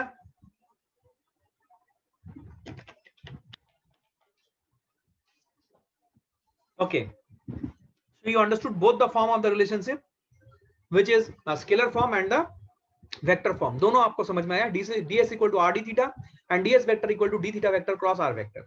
D theta vector cross r vector क्यों हुआ, not r vector cross d theta vector, ये बात याद रखिएगा, क्योंकि आपको इसके ऊपर ऑब्जेक्टिव की क्वेश्चन मिल सकते हैं। ds vector is r vector cross d theta vector, r vector dot d theta vector, ऐसा कुछ भी आपको लिखा जा सकता है। तो आपको ये बात समझ में आनी चाहिए। देखो इसको लिखने के बहुत सारे तरीके होते हैं, जैसे मैं बता रहा हूँ। देखो डी थीटा वेक्टर को क्या आप लिख सकते हो, d theta into d theta cap cross r vector, कहीं भी लिख सकते हो आप। This is the way of writing d theta vector. क्या आपको पता है कि किसी भी वेक्टर को लिखने का तरीका होता है उस वेक्टर का मैग्नीट्यूड इनटू उस डायरेक्शन में यूनिट वेक्टर। तो क्या इसको D theta into d theta cap भी लिखा जा सकता है? मुझे नहीं लगा आपको समझ में आया। क्या आपको समझ में आ रही है? ये बेसिक मैथमेटिक्स ऑफ वेक्टर के ऊपर आपको खिलाया जा सकता है। क्या आप ये सब चीजें सही कर लोगे? ठीक है, तो कौन सा सही रिलेशनशिप है वेक्टर में, क्या आप ये सब चीजें निकाल सकते हो? बोलो एवरीवन, क्लियर है? ऐसे क्वेश्चंस बहुत सारे आ सकते हैं, मैंने आपको एक हिंट दिया है, तो आपको क्लैरिटी आ जाना चाहिए कि हाँ भाई बेसिक के ऊपर ये सब सवाल पूछे जा सकते हैं। We should be very much clear. याद रखने का तरीका, d theta vector cross r vector है, याद रखना, not r vector cross d theta vector. ठीक है, तो इसको ऐसे भी लिखा जा सकता है, minus of r vector cross d theta vector. क्या अब ये सही है? हाँ सही, क्योंकि a vector cross b vector equal to minus of b vector cross a vector. तो minus of r vector cross d theta vector अगर लिखा जाए तो ये सही है। ठीक है, तो हो सकता है कि आपको दो ऑप्शन सही दे दे और फिर बोथ 1 एंड 2 वाला भी ऑप्शन रहे, तो आपको एकदम क्लियरली आंसर करना है। बेसिक्स तो यही है। क्या क्लियर है? आ जाओ नेक्स्ट लिखो, relationship between omega, relationship between linear velocity and angular velocity. Linear velocity and angular velocity, इनके बीच में रिलेशनशिप चाहिए, लीनियर वेलोसिटी और एंगुलर वेलोसिटी। अच्छा, अभी ध्यान से देखते हैं लीनियर वेलोसिटी और एंगुलर वेलोसिटी में क्या रिलेशनशिप है। तो वो निकालने के लिए हम ये जो स्केलर फॉर्म है, सबसे पहले इसको देख लेंगे, ds equal to r d theta. तो अगर हम ds equal to r d theta से शुरू करते हैं तो हम क्या करेंगे, दोनों साइड को dt से डिवाइड कर देंगे। तो अगर दोनों साइड को dt से डिवाइड करेंगे, then we will get the relationship ds by dt which is equal to velocity which is equal to r into d theta by dt which is omega। तो v is equal to r omega relationship आया। This is the scalar relationship between v r and omega. ये scalar relationship है, बहुत बार आपको इसी की जरूरत पड़ेगी और बहुत बार कॉन्सेप्चुअल क्वेश्चंस में वेक्टर फॉर्म की जरूरत पड़ सकती है। तो वेक्टर फॉर्म को भी अभी हमें निकालना पड़ेगा। अभी समझने वाली बात क्या सुनो, समझने वाली बात है कि ये जो v है ये कौन सा वेलोसिटी है? v is always tangential. This is the concept that is coming from your understanding of kinematics. v कभी भी रेडियल नहीं हो सकता। कभी भी वेलोसिटी की बात होगी या स्पीड की बात होगी, it will always be tangential to the path, always. क्योंकि वेलोसिटी कभी भी रेडियल नहीं होती है, एकदम गांठ बांध के रखो, velocity is always tangential to the path, it is never radial. ठीक है, और ये r है रेडियस ऑफ द पाथ और ये ओमेगा है एंगुलर स्पीड या एंगुलर वेलोसिटी जिसके बारे में बात कर रहे हैं। अब इसको वेक्टर फॉर्म में लिखना है, कैसे लिखें आओ देखते हैं। सपोज हम एक सर्कल बना रहे हैं यहाँ पे, ठीक है, ये सेंटर है, ये हमारा r वेक्टर है, ठीक है, ये मेरा वेलोसिटी वेक्टर है। ठीक है, अगर वेलोसिटी वेक्टर ऐसा है तो डेफिनेटली मेरा ओमेगा जो होगा वो ऐसा होगा। ओमेगा अगर ऐसा है तो मैं इसको डॉट और क्रॉस के फॉर्म में रिप्रेजेंट करता हूँ। ओमेगा ऐसा है तो राइट हैंड के थंब को ऐसे घुमाया तो मेरा थंब जो है बाहर की तरफ आ रहा है, मतलब ओमेगा वेक्टर की डायरेक्शन, ये ओमेगा वेक्टर अगर है तो ओमेगा वेक्टर की डायरेक्शन है डॉट। ठीक है, omega vector, r vector, v vector. अब सवाल है कि v vector will be equal to इधर omega vector cross r vector और it will be r vector cross omega vector. कौन सा सही है बोलो, तुम बताओगे। अभी डॉट क्यों नहीं आएगा तुम्हें समझ में आ रहा है, कौन सा सही है तुम बताओगे। Very good, omega vector cross r vector is the correct formula. V vector equal to omega vector cross r vector is the correct formula. आप अपना अक्कल लगा के देख सकते हो। ओमेगा वेक्टर की डायरेक्शन है बाहर की तरफ, तो omega vector cross r vector करोगे तो आपका जो थंब है ये थंब ऊपर की तरफ जा रहा है जिधर वी वेक्टर है। क्या मेरी बात समझ में आ रही है? जिधर वी वेक्टर है, ये देखिए वी वेक्टर है, ये आर वेक्टर, ये ओमेगा वेक्टर है। क्या बात समझ में आ रही है? तो v vector equal to omega vector cross r vector, this is the vector relationship that we are having and this is wrong, this is the vector relationship that we are having. ठीक है, क्या clarity है everyone? कोई दिक्कत, कोई confusion नहीं है, सबको क्लैरिटी है? पक्का? v कौन सा वेलोसिटी है? Tangential velocity. Velocity is always tangential to the path in which the object is moving. Velocity is never radial. Basic concept, एकदम गड़बड़ नहीं करना, ठीक है. नेक्स्ट रिलेशनशिप आ जाएगा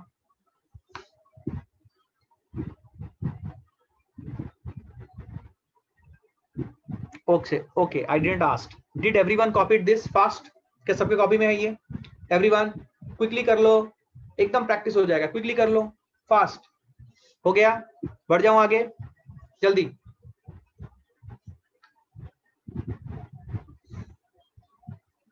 क्लियर है?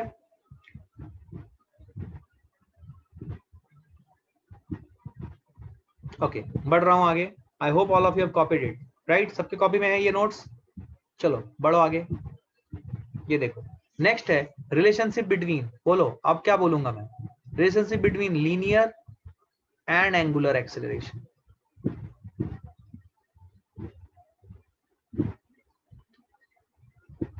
ठीक है, तो इसके लिए मैं यहां से शुरू करूंगा. v is equal to r omega से, वेक्टर जो स्केलर फॉर्म है वहां से शुरू करूंगा. v is equal to r omega और दोनों साइड को मैं d बाई डी टी कर लूंगा. तो ये अगर मैं करूंगा तो dv बाई dt मेरा आ जाएगा एक्सेलरेशन. ठीक है, ये एक्सेलरेशन होता है tangential acceleration. And d by dt of r omega, r is fixed, this is r, d omega by dt is alpha. So this is the relationship that we are getting between acceleration and angular acceleration. This is the scalar form. समझने वाली बात यह है कि जब मैंने dv by dt किया है, that is rate of change of speed, ये v है, तो rate of change of speed is always tangential acceleration. tangential acceleration का definition ही है rate of change of speed, और rate of change of velocity is total acceleration. बहुत interesting और objective में आने वाला सवाल. क्या बोला मैंने? अगर मैं d by dt of speed करूं तो मुझे मिलेगा एक्सेलरेशन टेंजेंसी. अगर मैं d by d T of velocity करूं तो मुझे मिलेगा नेट एक्सेलरेशन. तो ये नेट एक्सेलरेशन जो है, ये टेंजेंशियल एक्सेलरेशन और रेडियल एक्सेलरेशन का मिक्स होता है. इनका वेक्टर सम होता है नेट एक्सेलरेशन. तो अगर मैं d by d T of speed करूं तो मुझे टेंजेंशियल एक्सेलरेशन देगा, और अगर मैं d by d T of velocity करूं तो मुझे नेट एक्सेलरेशन देगा. क्या आपका दिमाग चमका है? क्या क्लैरिटी है ये?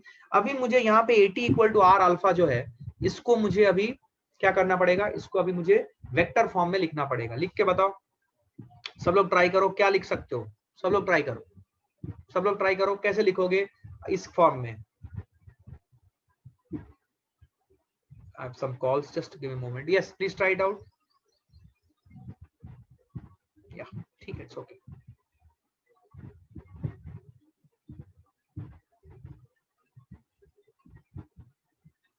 हाँ जी, अल्फा क्रॉस आर होगा. एक सेकेंड, कोई कुछ बोल रहा है. Sir please repeat 1 second. Sir please आपका वीडियो मिररिंग शुरू करो, वो थोड़ी दिक्कत होने जब आप डायरेक्शन बताते हो. मिरर है भाई वीडियो, मेरा वीडियो मिरर है. मैं ऐसा दिखा रहा हूँ, मैं लेफ्ट हैंड साइड दिखा रहा हूँ, वीडियो भी लेफ्ट हैंड साइड ही दिखा रहा है ना. मिरर किया हुआ है. ठीक है, ओके फाइन. इधर देखो, access in tangential equal to r alpha. ठीक है, अब ध्यान से देखना. Access in tangential equal to r alpha, तो आर अल्फा है, तो अब इसका वेक्टर फॉर्म क्या आ जाएगा? अभी आपको समझ में आ रहा है कि access in tangential is equal to, इधर आएगा r vector cross alpha vector, और ये आएगा alpha vector cross r vector. आप ये समझ सकते हो कैसे आएगा? ध्यान से देखो. अगर मैं बोलूं कि इधर इसकी एक्सेस इन टेंजेंशियल है मान लो, और ये इसकी आर वेक्टर है. ठीक है, तो अल्फा जो है, अल्फा इसी डायरेक्शन में होगी, तो अल्फा की डायरेक्शन हो गई डॉट. तो अब आप देखो, तो अल्फा क्रॉस आर करोगे तो एक्सेस इन टेंजेंशियल ऊपर जाएगा. अल्फा अल्फा अल्फा की तरफ, अल्फा बाहर की तरफ है, बाहर की तरफ क्रॉस आर करोगे तो आपका थंब जा रहा है ऊपर की तरफ. ठीक है, तो थंब जा रहा है ऊपर की तरफ, वही डायरेक्शन है एक्सेस इन टेंजेंशियल का. तो आपका क्या आ जाएगा? Alpha vector cross r vector. This is the correct form, this is wrong. तो आपका रिलेशनशिप आ जाएगा access in tangential is equal to alpha vector cross r vector. I hope all of you understood this. क्या मेरी बात समझ में आई है? This is the vector form of relationship between alpha vector access in tangential alpha and r vector. अभी आपको कैसे सवाल आ सकते हैं? देखो, alpha because is a vector quantity, आपको अल्फा वेक्टर के फॉर्म में दिया जा सकता है. सुनना ध्यान से, मैं करवा नहीं रहा हूं, सुनो ध्यान से. अल्फा वेक्टर के फॉर्म में दिया जाएगा, suppose it is 2i cap plus 3j cap, और आपको आर वेक्टर भी वेक्टर के फॉर्म में दिया जाएगा, suppose is equal to 3i cap. और आपको बोलेगा एक्सेलरेशन टेंजेंशियल की डायरेक्शन लिखो। क्या लिख सकते हो? Alpha cross r. क्या आपको क्रॉस प्रोडक्ट करना आता है? क्रॉस प्रोडक्ट करोगे आंसर लाओगे। क्या क्लैरिटी है? क्या सबको समझ में आ रही है बात? तो एक्सेलरेशन टेंजेंशियल एक वैरायटी क्वेश्चन क्या जाएगा, एक्सेलरेशन टेंजेंशियल बेसिक डेफिनेशन तो alpha vector cross r vector cross alpha vector dot r vector, ये चार ऑप्शन में से एक ऑप्शन आएगा। दूसरा आपको वो जो ऑप्शन है अल्फा वेक्टर को लिखा जा सकता है कि अल्फा की मैग्नीट्यूड इनटू अल्फा का कैप, उस फॉर्मेट में लिखा जा सकता है जो कि आपको समझ में आना चाहिए। तीसरा क्वेश्चन क्या आ जाएगा, अल्फा वेक्टर दे दिया जाएगा, आर वेक्टर दे दिया जाएगा और आपको एक्सेलरेशन टेंजेंशियल वेक्टर पूछा जाएगा। एक्सेलरेशन टेंजेंशियल की मैग्नीट्यूड क्या है, डायरेक्शन क्या है, एटसेट्रा पूछा जाएगा। क्या आप ये बता सकते हैं? क्या क्लियरिटी है? क्या क्लैरिटी है? पक्का 100%? बोलो क्या क्लियर है ये? अच्छा, यहाँ पे एक और सवाल पूछा जा सकता है आपसे, मैं आपसे क्लैरिटी मांगूंगा बिकॉज आप रिपीटर बैच के हो, इसलिए मैं आपसे ये क्लैरिटी पूछ सकता हूँ। क्या आप मुझे बता सकते हो कि इसकी वेलोसिटी की डायरेक्शन किधर होगी? आपको मान लो अल्फा वेक्टर दे दिया गया, आर वेक्टर दे दिया गया और आपसे पूछा इसकी वेलोसिटी की डायरेक्शन क्या है, बोलो क्या बताओगे? बोलो क्या बताओगे? बोलो वेलोसिटी वेक्टर किधर होगा ऐसा लिखा हुआ रहेगा, ऑप्शन दिए हुए रहेंगे, आप अपना बुद्धि लगा के बताओ तो वेलोसिटी वेक्टर किधर होगा?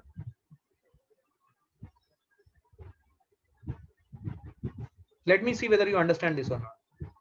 बता सकते हो तुम लोग? so it will be in which direction?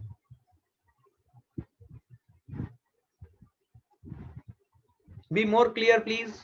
समझ ही नहीं आया। अगर आपसे पूछा जाए वेलोसिटी वेक्टर की डायरेक्शन किधर होगी, बताओ कॉन्सेप्ट क्या क्या जानते हो आप?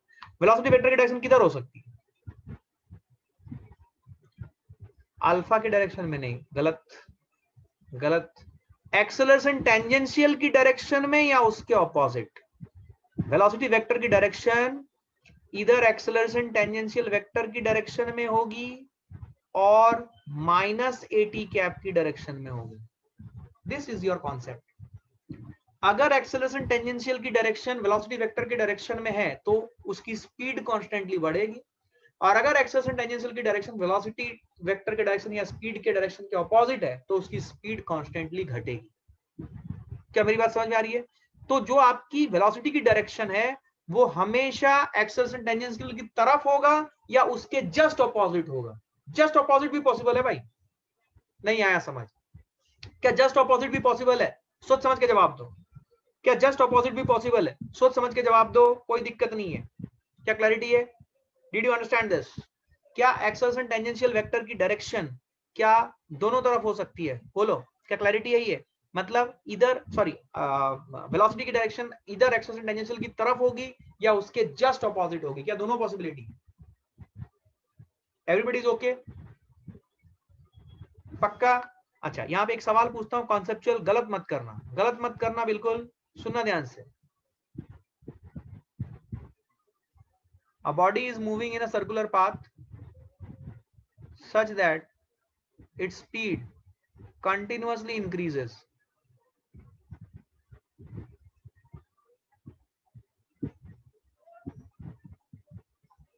Comment on the direction of tangential acceleration.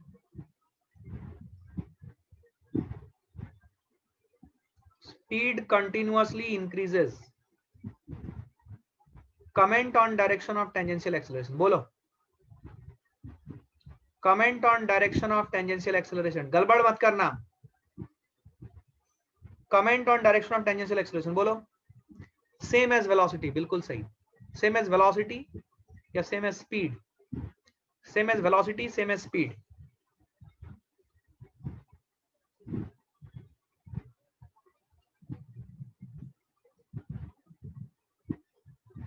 along velocity vector, same as speed मत बोलो। speed is a scalar quantity, तो स्केलर क्वांटिटी की कोई डायरेक्शन नहीं होती। देखो ऐसे ही तुम गड़बड़ करते हो, तुम बोलते हो सर हमारा थियरी पॉइंट क्लियर नहीं हुआ। Arya think about it. Speed अगर तुम बोल रहे हो इसकी डायरेक्शन सेम एज स्पीड होगी, स्पीड की कोई डायरेक्शन ही नहीं होती भाई, वो गलत हो गया कॉन्सेप्चुअली। अरे स्पीड की कोई डायरेक्शन ही नहीं होती, वो तो मैग्नीट्यूड होता है वेलोसिटी वेक्टर का। तो अगर आपसे बोला जाए कि अगर स्पीड कॉन्टिन्यूअसली बढ़ रही है तो comment on the direction of acceleration tangential, तो you would say the acceleration tangential direction is same as that of velocity vector at any instant. That is the correct definition. Don't say direction of speed, speed की कोई direction नहीं होती भाई। Speed की अगर direction हो गई तो वो वेलोसिटी हो जाता ना। नहीं आया समझ? समझ आया क्या? गहरी बात बोली है मैंने, ये सब पॉइंट्स आते हैं ऑब्जेक्टिव क्वेश्चन में और आप गड़बड़ कर जाते हो। क्या क्लैरिटी है ये? Speed control increases, comment on direction of tangential acceleration. तो क्या लिखोगे आप? Direction of tangential acceleration will be same as direction of velocity at any point. This is the correct understanding. क्या मेरी बात समझ में आई है? क्योंकि वेलोसिटी की डायरेक्शन हो सकती है, एक्सेलरेशन टेंजेंशियल भी वेक्टर है, वेलोसिटी भी वेक्टर है, तो इसकी डायरेक्शन वेलोसिटी वेक्टर की तरफ होगी, ना कि स्पीड की तरफ। स्पीड की तरफ में कॉन्सेप्चुअल एरर क्या हुआ बोलो? अगर आप स्पीड की तरफ बोलते हो तो आप स्पीड को एक वेक्टर क्वांटिटी बोल रहे हो, स्पीड की डायरेक्शन है, स्पीड की डायरेक्शन नहीं है भाई। Are you understanding this? क्या क्लैरिटी है ये? क्या समझ में आई है? सिमिलरली अगर मैं इसके स्पीड को कॉन्टिन्यूअसली घटाता चलूं सर्कुलर पाथ में, किसी भी पाथ में, एक सुन ध्यान सुन,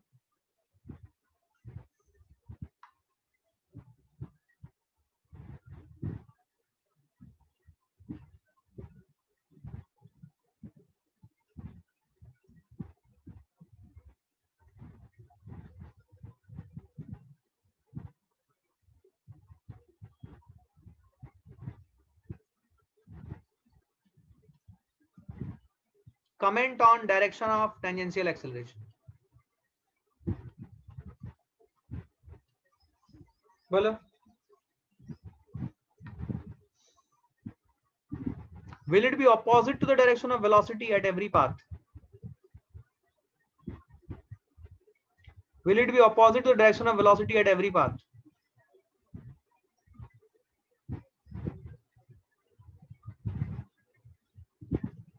Are you understanding what I am doing? Is it opposite to the direction of velocity at every instant of time? Yes or no?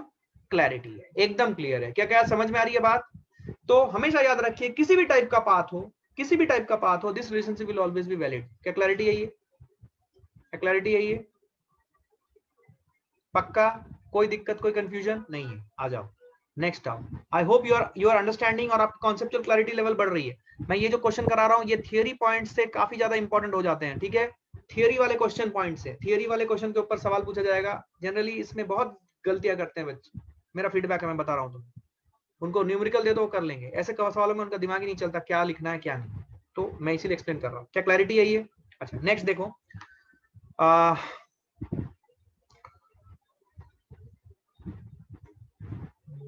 Okay आ जाओ।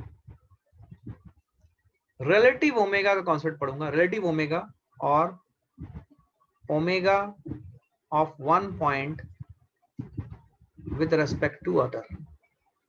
रिलेटिव ओमेगा का मतलब ये होता है, जैसे हमारे पास रिलेटिव वेलोसिटी आ रही थी, याद है लीनियर किनेमेटिक्स में रिलेटिव वेलोसिटी आ रही थी, वैसे यहाँ पे क्या आएगी? रिलेटिव एंगुलर वेलोसिटी या रिलेटिव एंगुलर स्पीड, ये पूछा जा सकता है। तो रिलेटिव ओमेगा और omega of one point with respect to other, ये अपने को समझना है। आ जाओ ध्यान से देखें, कुछ बेसिक बात समझें। मान लो यहाँ पे ऑब्जर्वर है और यहाँ पे एक ऑब्जेक्ट है।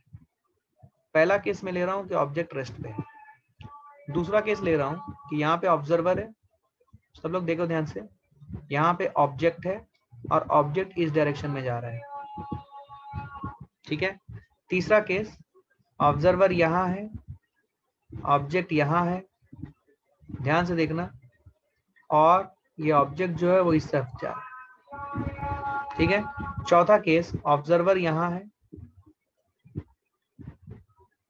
और ऑब्जेक्ट यहाँ है और ऑब्जेक्ट जा रहा है इस तरफ, ठीक है? मान लो इनके बीच का डिस्टेंस जो है L है, ऑब्जेक्ट ऐसे जा रहा है विद सम वेलोसिटी v मान लो, ठीक है? इधर जा रहा है, ठीक है? वेलोसिटी v वेक्टर कर देता हूं मैं, ठीक है? ओके, अब सुनो ध्यान से। तो यहाँ पे ओमेगा क्या होगा? ओमेगा 0 होगा। ओमेगा के लिए याद करो, मैंने आपको बोला था कि अगर एंगुलर डिस्प्लेसमेंट है तभी एंगुलर वेलोसिटी या एंगुलर स्पीड होगी। अगर एंगुलर डिस्प्लेसमेंट है तो व्हाट इज द टाइम? हाँ वी हैव टाइम। अगर एंगुलर वेलोसिटी है तभी एंगुलर डिस्प्लेसमेंट है तभी एंगुलर वेलोसिटी होगी।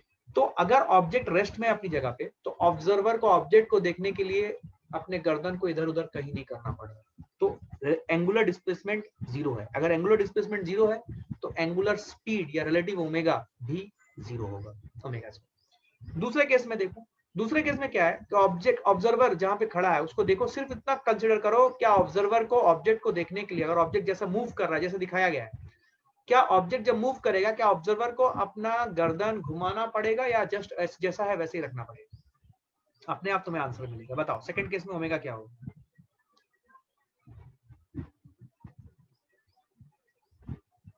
Are you there? Are you all able to hear me what I am saying? Are you all able to hear me? बताओ second case में omega क्या होगा? What is omega of point object as observed by the observer? क्या आपको समझ में आ रहा है कि यहां पे भी ओमेगा 0 होगा, क्योंकि इस ऑब्जेक्ट को देखने के लिए ऑब्जर्वर को अपनी मुंडी घुमाने की जरूरत, अपनी गर्दन घुमाने की जरूरत नहीं है। तीसरा केस में भी देखो, क्या तीसरा केस में भी तुम यकीन करते हो कि ओमेगा 0 होगा? चौथा केस में क्या करना है? चौथा केस में अगर आप देखोगे यहाँ पे ये जो इसकी वेलोसिटी है और इस इंस्टेंट पे ऑब्जर्वर जो देख रहा है इसको, इसकी वेलोसिटी है ऐसे इनको ऑब्जर्वर और ऑब्जेक्ट को ज्वाइन करने वाले लाइन के परपेंडिकुलर। तो आप ऐसे इमेजिन कर सकते हो कि एक ऐसा सर्कल है, इस सर्कल के टेंजेंशियल डायरेक्शन में वेलोसिटी है, तो यहाँ पे जो ओमेगा होगा, अब ये एल है ओमेगा, वी एल और ओमेगा को लिंक करने वाला फॉर्मूला अभी मैंने आपको सिखाया था, कहाँ गया ये देखो, वी एल और ओमेगा को लिंक करने वाला फॉर्मूला है v is equal to r omega. तो क्या आप बोल सकते हो omega here will be v by, क्या मिल सकता? इस इंस्टेंट की बात हो रही है, क्या क्लैरिटी है? ये इस इंस्टेंट पे जो ओमेगा है वो v बाई एल होगा, ठीक है? तो इसको मैं थोड़ा सा मॉडिफाई करना चाहूंगा, ये लिखाएगा v perpendicular upon n। v perpendicular means what is the meaning of this, sir? V perpendicular is the perpendicular component of velocity, is the perpendicular component of velocity, is the perpendicular component of velocity to the line joining क्या observer and object। क्या मेरी बात समझ में आ रही है?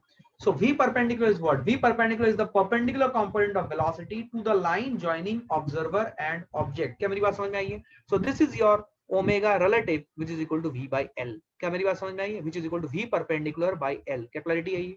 अब ध्यान से सुनना, अब मैं क्या कर रहा हूँ, मान लो मैं यहाँ पे अब जनरल केस लेता हूँ, मान लो यहाँ पे मेरा ऑब्जर्वर है, एक सेकंड रुकना यार, यहाँ पे मान लो मेरा ऑब्जर्वर है, ध्यान समझना अभी इंपॉर्टेंट चीज, ये ऑब्जर्वर है मान लो मेरा, और मेरा ऑब्जेक्ट यहाँ पे है, इज द ऑब्जेक्ट, बट यहाँ पे ऑब्जेक्ट की जो वेलोसिटी है वो कुछ इस प्रकार है, कुछ इस तरह, और ये इन दोनों के बीच की दूरी L है।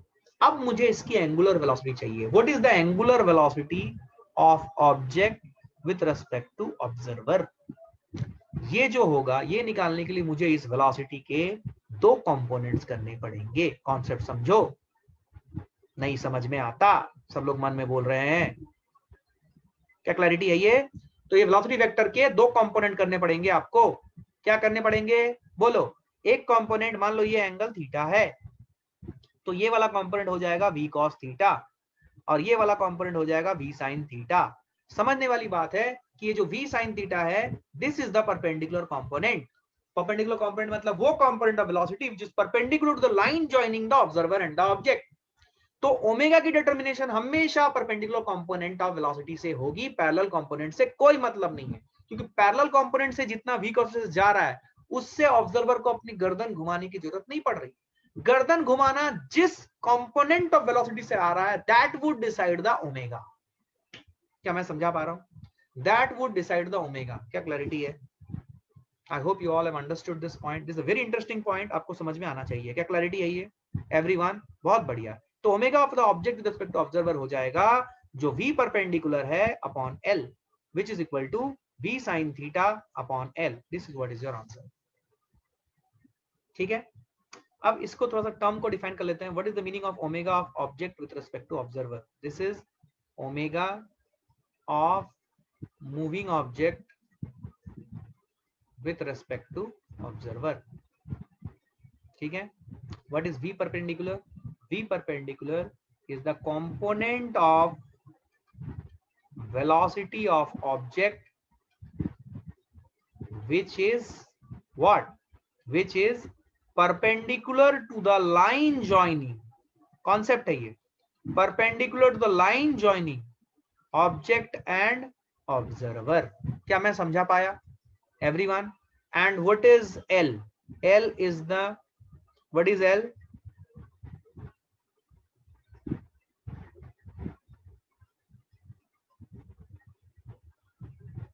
What is L? L क्या है, यहां लिख रहा हूं मैं. What is L? L is the distance between object and observer. सब लोग इसको अच्छे से उतारें. Fast, take your time, note it down properly. कोई दिक्कत नहीं होनी चाहिए, सब लोग अच्छे से नोट करो इसको. ठीक है, सब लोग अच्छे से नोट करोगे.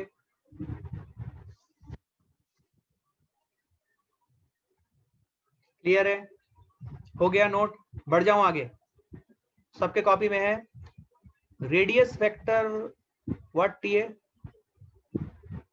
हाँ हाँ हाँ हाँ, आप रेडियस वेक्टर बोल सकते हो. तो मैंने अभी मैग्नीट्यूड लिया है, तो मैग्नीट्यूड के हिसाब से मैं खेल रहा हूँ. तो ये ऑब्जर्वर और ऑब्जेक्ट को ज्वाइन करने वाला जो वेक्टर है वो है. ठीक है, तो आप रेडियस वेक्टर बोल लो, कोई दिक्कत नहीं है, मुझे उसके लेंथ से मतलब है. तो अगर आपको ऑब्जर्वर का लोकेशन दे दिया जाए, ऑब्जेक्ट का लोकेशन दे दिया जाए, तो वो वेक्टर के फॉर्मेट में आप उसका आंसर ला सकते हो. और उस वेक्टर का आपको मैग्नीट्यूड निकालना पड़ेगा for its calculation. That is you need the distance between. Clarity है? अब सुन ध्यान से, सबसे इंपॉर्टेंट बात सुन ध्यान से. मैंने निकाला omega of object with respect to observer. This is coming as v perpendicular by l. और इसकी डायरेक्शन क्या है? What is the direction of the omega of the object with respect to of the observer? Is it in this direction? जैसा मुझे दिख रहा है, it is in this direction, that is clockwise. Yes और no? अब मैं यहाँ पे कुछ आपसे पूछ रहा हूँ. ये ऑब्जेक्ट, यहाँ पे ये ऑब्जेक्ट था, ये सॉरी ये ऑब्जर्वर था, यहाँ पे ऑब्जेक्ट था.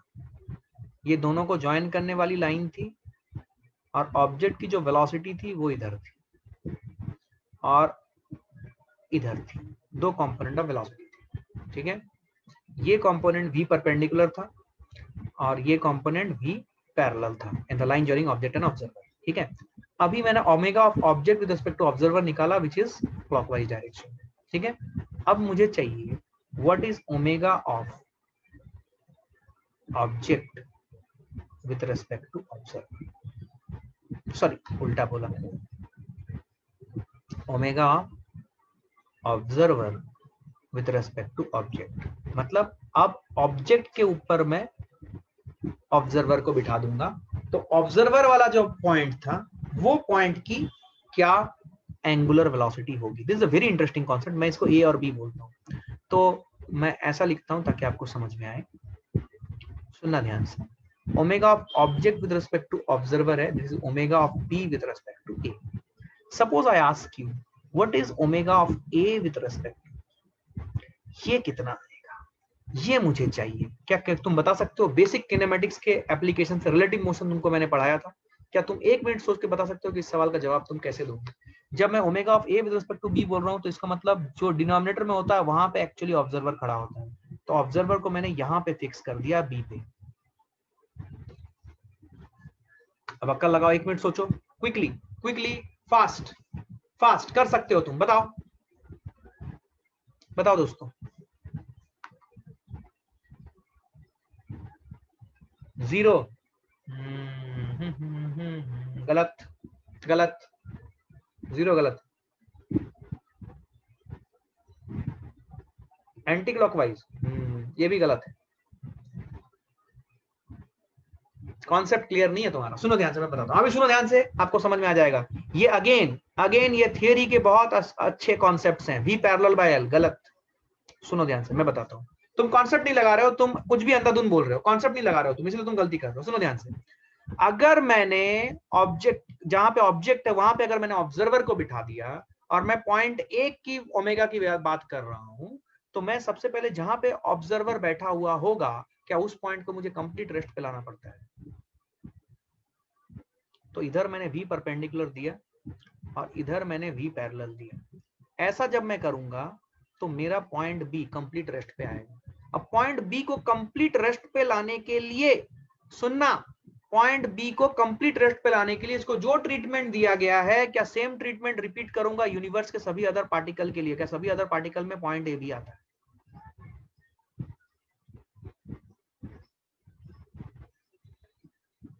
माइनस बी परपेंडिकुलर, माइनस, मेरा कोऑर्डिनेट सिस्टम ऐसा है, ये प्लस एक्स, ये माइनस एक्स, ये प्लस वाई, ये माइनस वाई। क्या चमका है एवरीवन? अब ध्यान सुनना। अब ऐसा करने के बाद सुनना ध्यान से, देखते आंखें खुल जाएंगी तो बोलेगा हाँ यार ये तो रिलेटिव का कॉन्सेप्ट है। सुनना ध्यान से। अब मैं क्या कर रहा हूं, ध्यान सुनना भाई। ये पॉइंट ए है,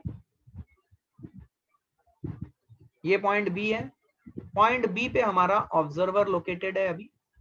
पॉइंट बी अभी कंप्लीट रेस्ट पे आ चुका है और पॉइंट ए को जो वेलोसिटी दिखाई दे रही है ऑब्जर्वर को, जो कि बी पे लोकेटेड है, वो है इस डायरेक्शन में माइनस v पैरेलल और इस डायरेक्शन में माइनस v परपेंडिकुलर। क्या मेरी बात समझ में आ रही है?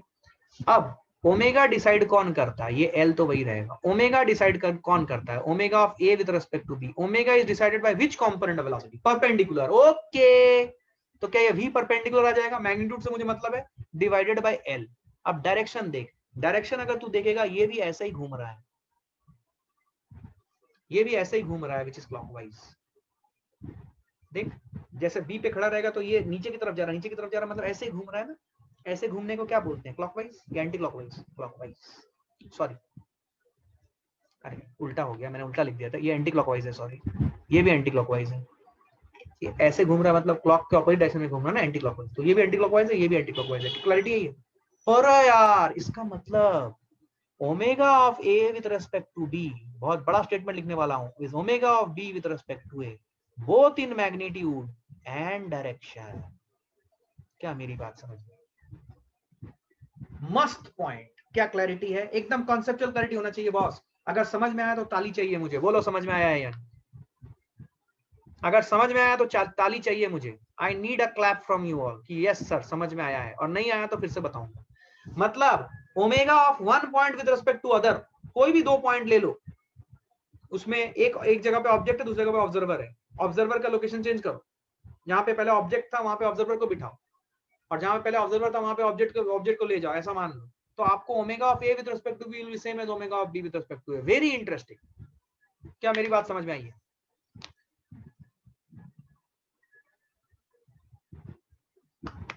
बोलो फ्रेंड्स, फ्रेंड्स, कंट्रीमैन,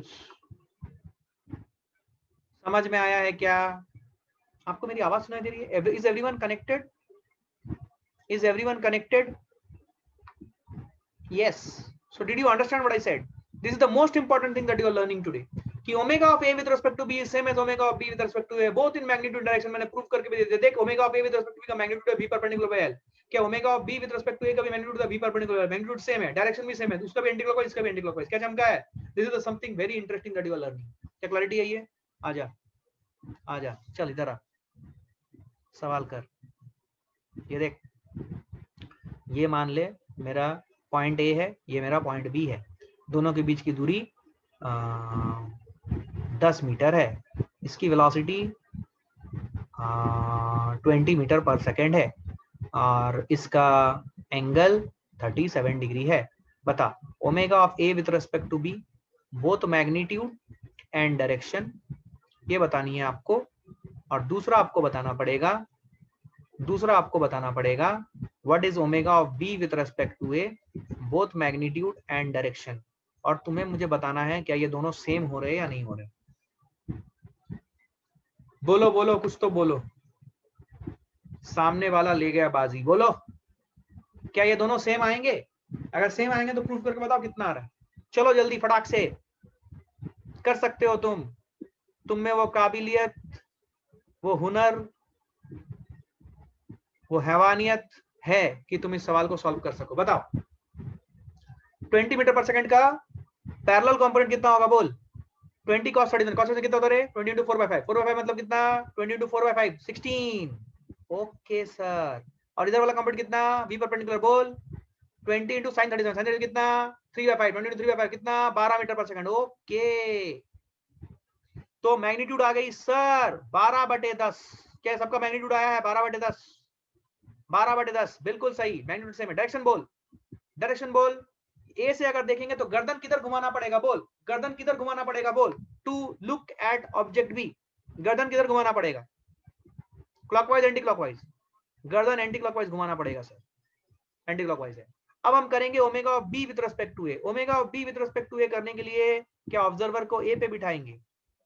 ये हमने omega of A with respect to B, मैंने एक्चुअली गड़बड़ कर दिया, सॉरी सॉरी सॉरी, मैं इसको चेंज कर देता हूँ, सॉरी सॉरी सॉरी। मैं यहाँ पे omega of B with respect to a निकाल रहा हूँ, यहाँ पे निकाल रहा हूँ मैं omega of A with respect to b. Omega of A with respect to b करने के लिए मुझे क्या करना पड़ेगा?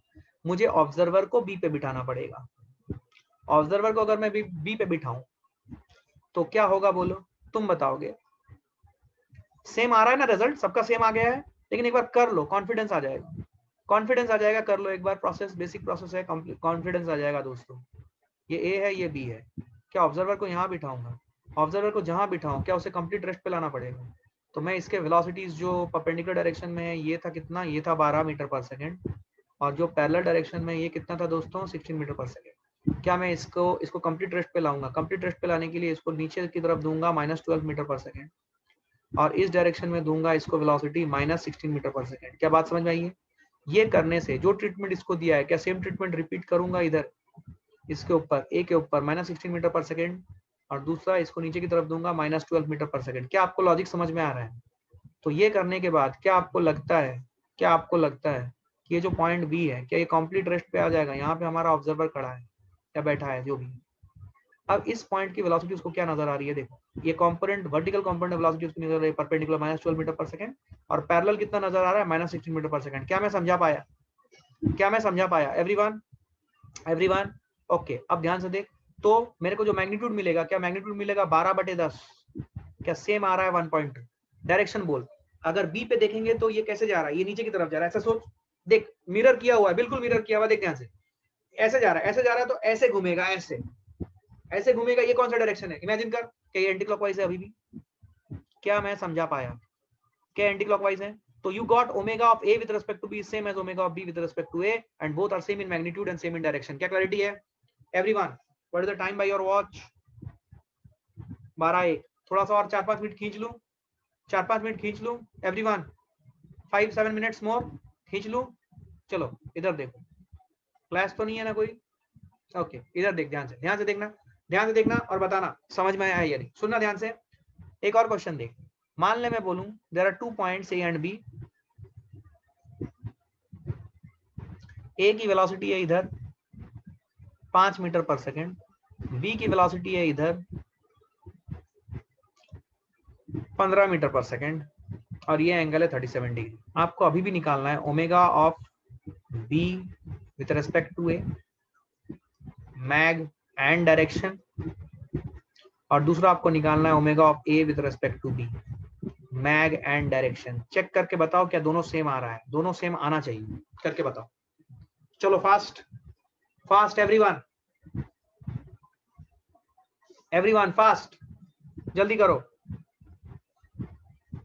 Fast fast fast.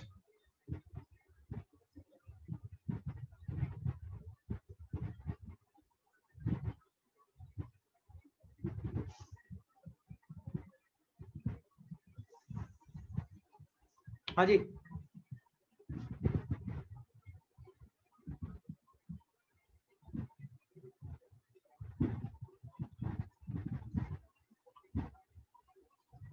कॉन्सेप्ट एकदम सही होना चाहिए। व्हेन वी राइट, अच्छा रेडियस, रेडियस दिया नहीं क्या? रेडियस 10 मीटर ले लो, 10 मीटर, दोनों पॉइंट के बीच की दूरी 10 मीटर। हाँ हाँ 10 मीटर 10 मीटर 10 मीटर, जल्दी बोल।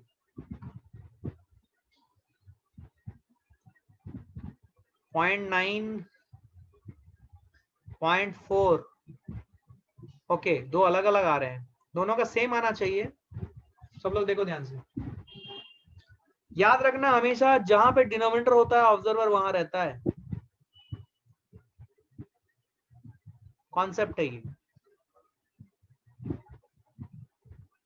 सबका 0.4 आ रहा है, ओके। मैग्नीट्यूड डायरेक्शन दोनों मैच करा लिया, दोनों केस में वर्कआउट हो गई।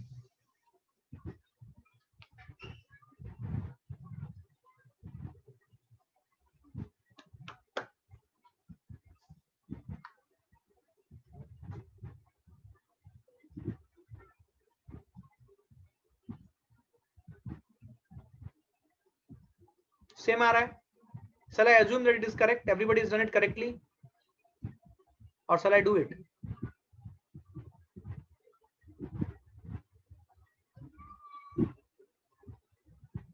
15 cos 37. cos कितना उधर है? 15 into 4/5. 15 into 4/5 मतलब कितना?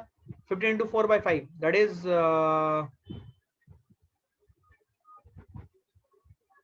12. और ये 15 sin 37. 15 into 3/5. 9. क्लैरिटी है ये? जब मैं b with respect to a बोल रहा हूं तो मेरे को ऑब्जर्वर a पे बिठाना पड़ेगा. ऑब्जर्वर अगर मैं a पे बिठाऊंगा तो मुझे a को कंप्लीट रेस्ट पे लाना पड़ेगा. a को कंप्लीट रेस्ट पे लाना है मतलब मैं ग्रीन कलर से इसको एक नीचे की तरफ वेलोसिटी दे रहा हूँ -5 मीटर पर सेकंड. अगर मैंने ऐसा किया सेम ट्रीटमेंट मुझे इसको भी देना पड़ेगा -5 मीटर पर सेकंड. ये करने के बाद मैं कॉन्सेप्ट बता दे रहा हूँ आपको. सेकंड वाला खुद से वैलिडेट करना पड़ेगा. आपको करना है वो. सब लोग अपना कॉन्सेप्ट क्लियर करो कि यहाँ पे मेरा ऑब्जर्वर बैठा हुआ है तो अब ये कंप्लीट रेस्ट पे आ गया है.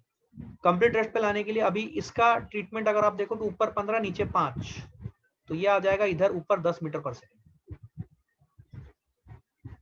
मैंने कुछ गड़बड़ किया है. सॉरी 9 है सॉरी 15 मीटर पर सेकंड तो टोटल था. ये 9 मीटर पर सेकंड है तो 9 - 5 इज 4. अब सही है. और इधर वाला जो कंपोनेंट है वो कितना है? वो रहेगा -12. तो मेरी जो ओमेगा होगी उसकी मैग्नीट्यूड हो जाएगी perpendicular component velocity 4 divided by 10. क्या ये 0.4 आएगा? और डायरेक्शन क्या आ जाएगा? डायरेक्शन अगर आप ऑब्जर्वर के एंगल से पूछो तो ये ऐसे घूम रहा है. ऐसे घूम रहा है मतलब ये एंटी क्लॉकवाइज घूम रहा है. क्या क्लैरिटी है? ये 0.4 एंटी क्लॉकवाइज. क्या आप omega of A with respect to B भी किए? क्या यही आ रहा है? क्या omega of A with respect to B भी यही आ रहा है? Everyone did you understand this? कोई दिक्कत कोई कंफ्यूजन नहीं है. अब सुनना ध्यान से, सुनना ध्यान से. मान लो एक रॉड है, ठीक है. ये रॉड इस हिंज पॉइंट के अबाउट में घूम रही है, ठीक है. कांस्टेंट एंगुलर स्पीड या एंगुलर वेलोसिटी ओमेगा से ऐसे घूम रही है, ठीक है. इसमें एक पॉइंट है ए. इस रॉड की लेंथ है मान लो 10 मीटर. ये सेंटर ऑफ द रॉड है. और एक पॉइंट है बी और एक पॉइंट है सी. तो ये जो दूरी है ये दूरी है 2.5 मीटर और ये दूरी भी है 2.5 मीटर. क्या आप बता सकते हो what is omega of C with respect to A? What is omega of B with respect to A? And what is omega of B with respect to C? ये तीनों चीजें आपको बतानी है. क्या आप निकाल सकते हो? ये दूरी 5 मीटर की है, याद रखना, कंफ्यूज मत हो जाना. ये 5 मीटर की है. ए तक की जो दूरी है वो 5 मीटर की है. ये बतानी है आपको. क्या आप बता सकते हो? जितना सिखाया है उसी की मदद से आप बता सकते हो. चलो ट्राई करो. 1 मिनट का समय आपके पास. What is the time? It's 12:07 already. 12:07 हो रहा है. सो ये लास्ट क्वेश्चन रहेगा and then we will continue discussion tomorrow. कल का lecture super duper important because कल हम लोग डायनामिक्स में भी घुसेंगे. थोड़ा बहुत टेंजेंशियल रेडियल एक्सेलरेशन की बात करेंगे और फिर हम लोग डायनामिक्स में घुसेंगे. तो कल का लेक्चर इंपॉर्टेंट होगा. तो सब लोग कॉन्सेप्चुअली एकदम क्लैरिटी के साथ कल के लेक्चर का इंपॉर्टेंस देखोगे आप. आई hope all of you have understood whatever I have taught you today. ठीक है. बहुत इंपॉर्टेंट बातें हुई. ऐसा मत समझना कि हमने ज्यादा न्यूमेरिकल किए नहीं. जैसा मैंने सवाल बताया इसके ऊपर न्यूमेरिकल डायरेक्ट आ सकता है आपको. डायरेक्ट समझ में आ रहा है? तो ध्यान से देखिए. चलिए बताइए.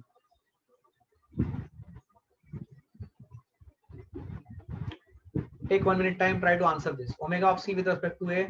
और ये करने के बाद आप मेरे को कुछ चीजें कन्विंसिंगली बोल पाओगे. हाँ सर समझ में आया. एक बात, ये सभी वैल्यूज सेम आनी चाहिए, सेम. और ये ओमेगा के बराबर होनी चाहिए. मान लो ये 10 रेडियन पर सेकंड. ओमेगा की वैल्यू 10 रेडियन पर सेकंड है. मान ओमेगा की value 10 radian per second. 10 radian per second. 10 radian per second.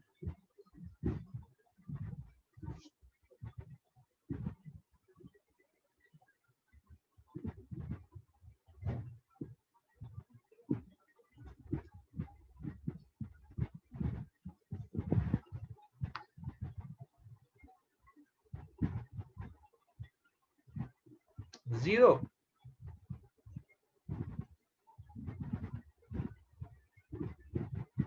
पता नहीं 0 कैसे बोल रहे हो। आइए, अगर हम लॉजिकली समझे, ये डायग्राम को मैं फिर से यहाँ पे बना रहा हूँ आपके लिए, ठीक है। एक सिंपल एक रॉड दिखा रहा हूँ, ये वाला पॉइंट कहीं पे यहाँ पे होगा, ये वाला पॉइंट कहीं पे यहाँ पे होगा, ये वाला पॉइंट कहीं पे यहाँ पे होगा। इस पॉइंट की वेलोसिटी कितनी हो जाएगी? क्या इस पॉइंट की वेलोसिटी आ जाएगी? We will use the relationship v equal to r omega, scalar form use करेंगे। तो इसकी जो वेलोसिटी हो जाएगी टेंजेंशियल वेलोसिटी, बिकॉज ये एक सर्कुलर पाथ में घूमेगा। क्या आपको ये बात समझ में आ रही है? ये तीनों अलग अलग सर्कुलर पाथ में घूमेंगे, ए बी और सी। तो इसकी जो वेलोसिटी हो जाएगी वो हो जाएगी r ओमेगा। r की वैल्यू कितनी है? 2.5 इंटू 10, 2.5 इंटू 10 इज 25 मीटर पर सेकेंड। इसकी वेलोसिटी कितनी हो जाएगी? 5 इंटू 10 विच इज 50 मीटर पर सेकेंड। और इसकी वेलोसिटी जो हो जाएगी वो हो जाएगी 75 मीटर पर सेकेंड। क्या आपको मेरी बात समझ में आई? अब आपको क्या निकालना है? ये हिंज पॉइंट है। अब आपको क्या निकालना है? पहला है omega of c with respect to a. When I say omega of c with respect to a, my observer is located at a. ऑब्जर्वर को ए पे सिचुएट करा दो। ऑब्जर्वर जहां पे बैठा है, क्या उस पॉइंट को कंप्लीट रेस्ट पे लाने की कोशिश करेगा?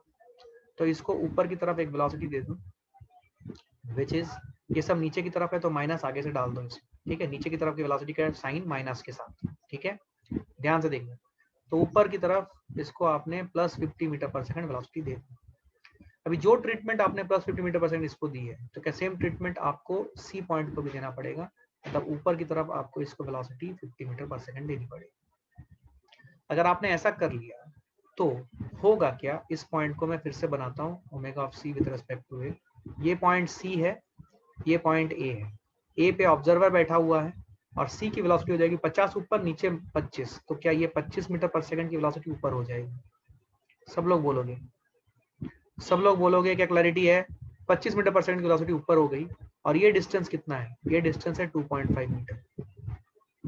तो ओमेगा आ जाएगा 25 divided by 2.5, it will B 10 radian पर सेकेंड। ओ माय गॉड, क्या ओमेगा आ रहा था 10 रेडियन पर सेकेंड? क्या ये भी 10 रेडियन पर सेकेंड आ रहा है? क्या क्लियर है? पक्का? अच्छा, omega b with respect to c बोलो। ये भी इतना ही आना चाहिए अगर तुम्हारी बुद्धि तेज चल रही है तो। ये भी इतना ही आना चाहिए। क्या आ रहा है? डायरेक्शन। अच्छा, डायरेक्शन क्या हो जाएगा? Omega of c with respect to a अगर मैं करूं तो ये डायरेक्शन कैसे आएगा? क्या ये क्लॉकवाइज आ रहा है? क्या ये क्लॉकवाइज आ रहा है? अभी तुम करो omega of B with respect to c, सब लोग करोगे?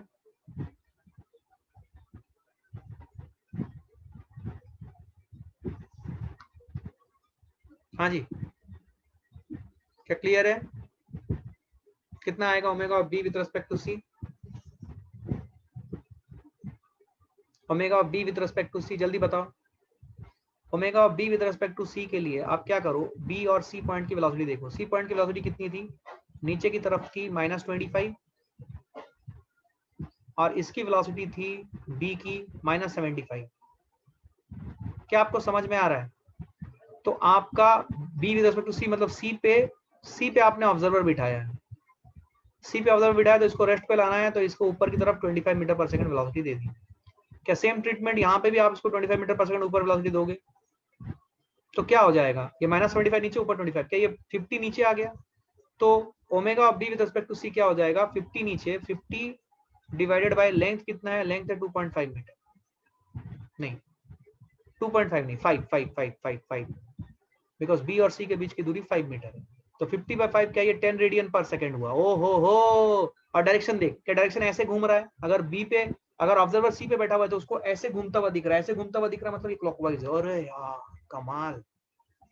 क्या आपको कॉन्सेप्ट समझ में आया है एवरीवन? तो क्या आपको ये दिख रहा है कि omega of c with respect to a, omega of B with respect to c, omega of B with respect to a, कुछ भी कर लो सबकी ओमेगा सेम आने वाली। मतलब कहीं से भी खड़े होके किसी भी पॉइंट को देखो, सबकी ओमेगा वही है जिस ओमेगा से ये रॉड घूम रहा है। क्या ये इंपॉर्टेंट बात आपको समझ में आई है? इसके ऊपर बहुत सारे ऑब्जेक्टिव क्वेश्चन बनते हैं। तो आज का सेशन यहीं पे समाप्त होगा। क्या क्लैरिटी से समझ में आई है चीजें? एकदम क्रिस्टल क्लैरिटी के साथ चीजें समझ में आई है बॉस? गलती तो नहीं करोगे ना सर्कुलर मोशन में? किनेमेटिक्स में गलती नहीं होनी चाहिए। डायनामिक्स में मैं समझा दूंगा, चिंता मत करो। क्या क्लैरिटी है अच्छे से 100%? गुड। चलो, I will stop the recording here. Now listen to me very carefully. Please give the test. Do not run away from it.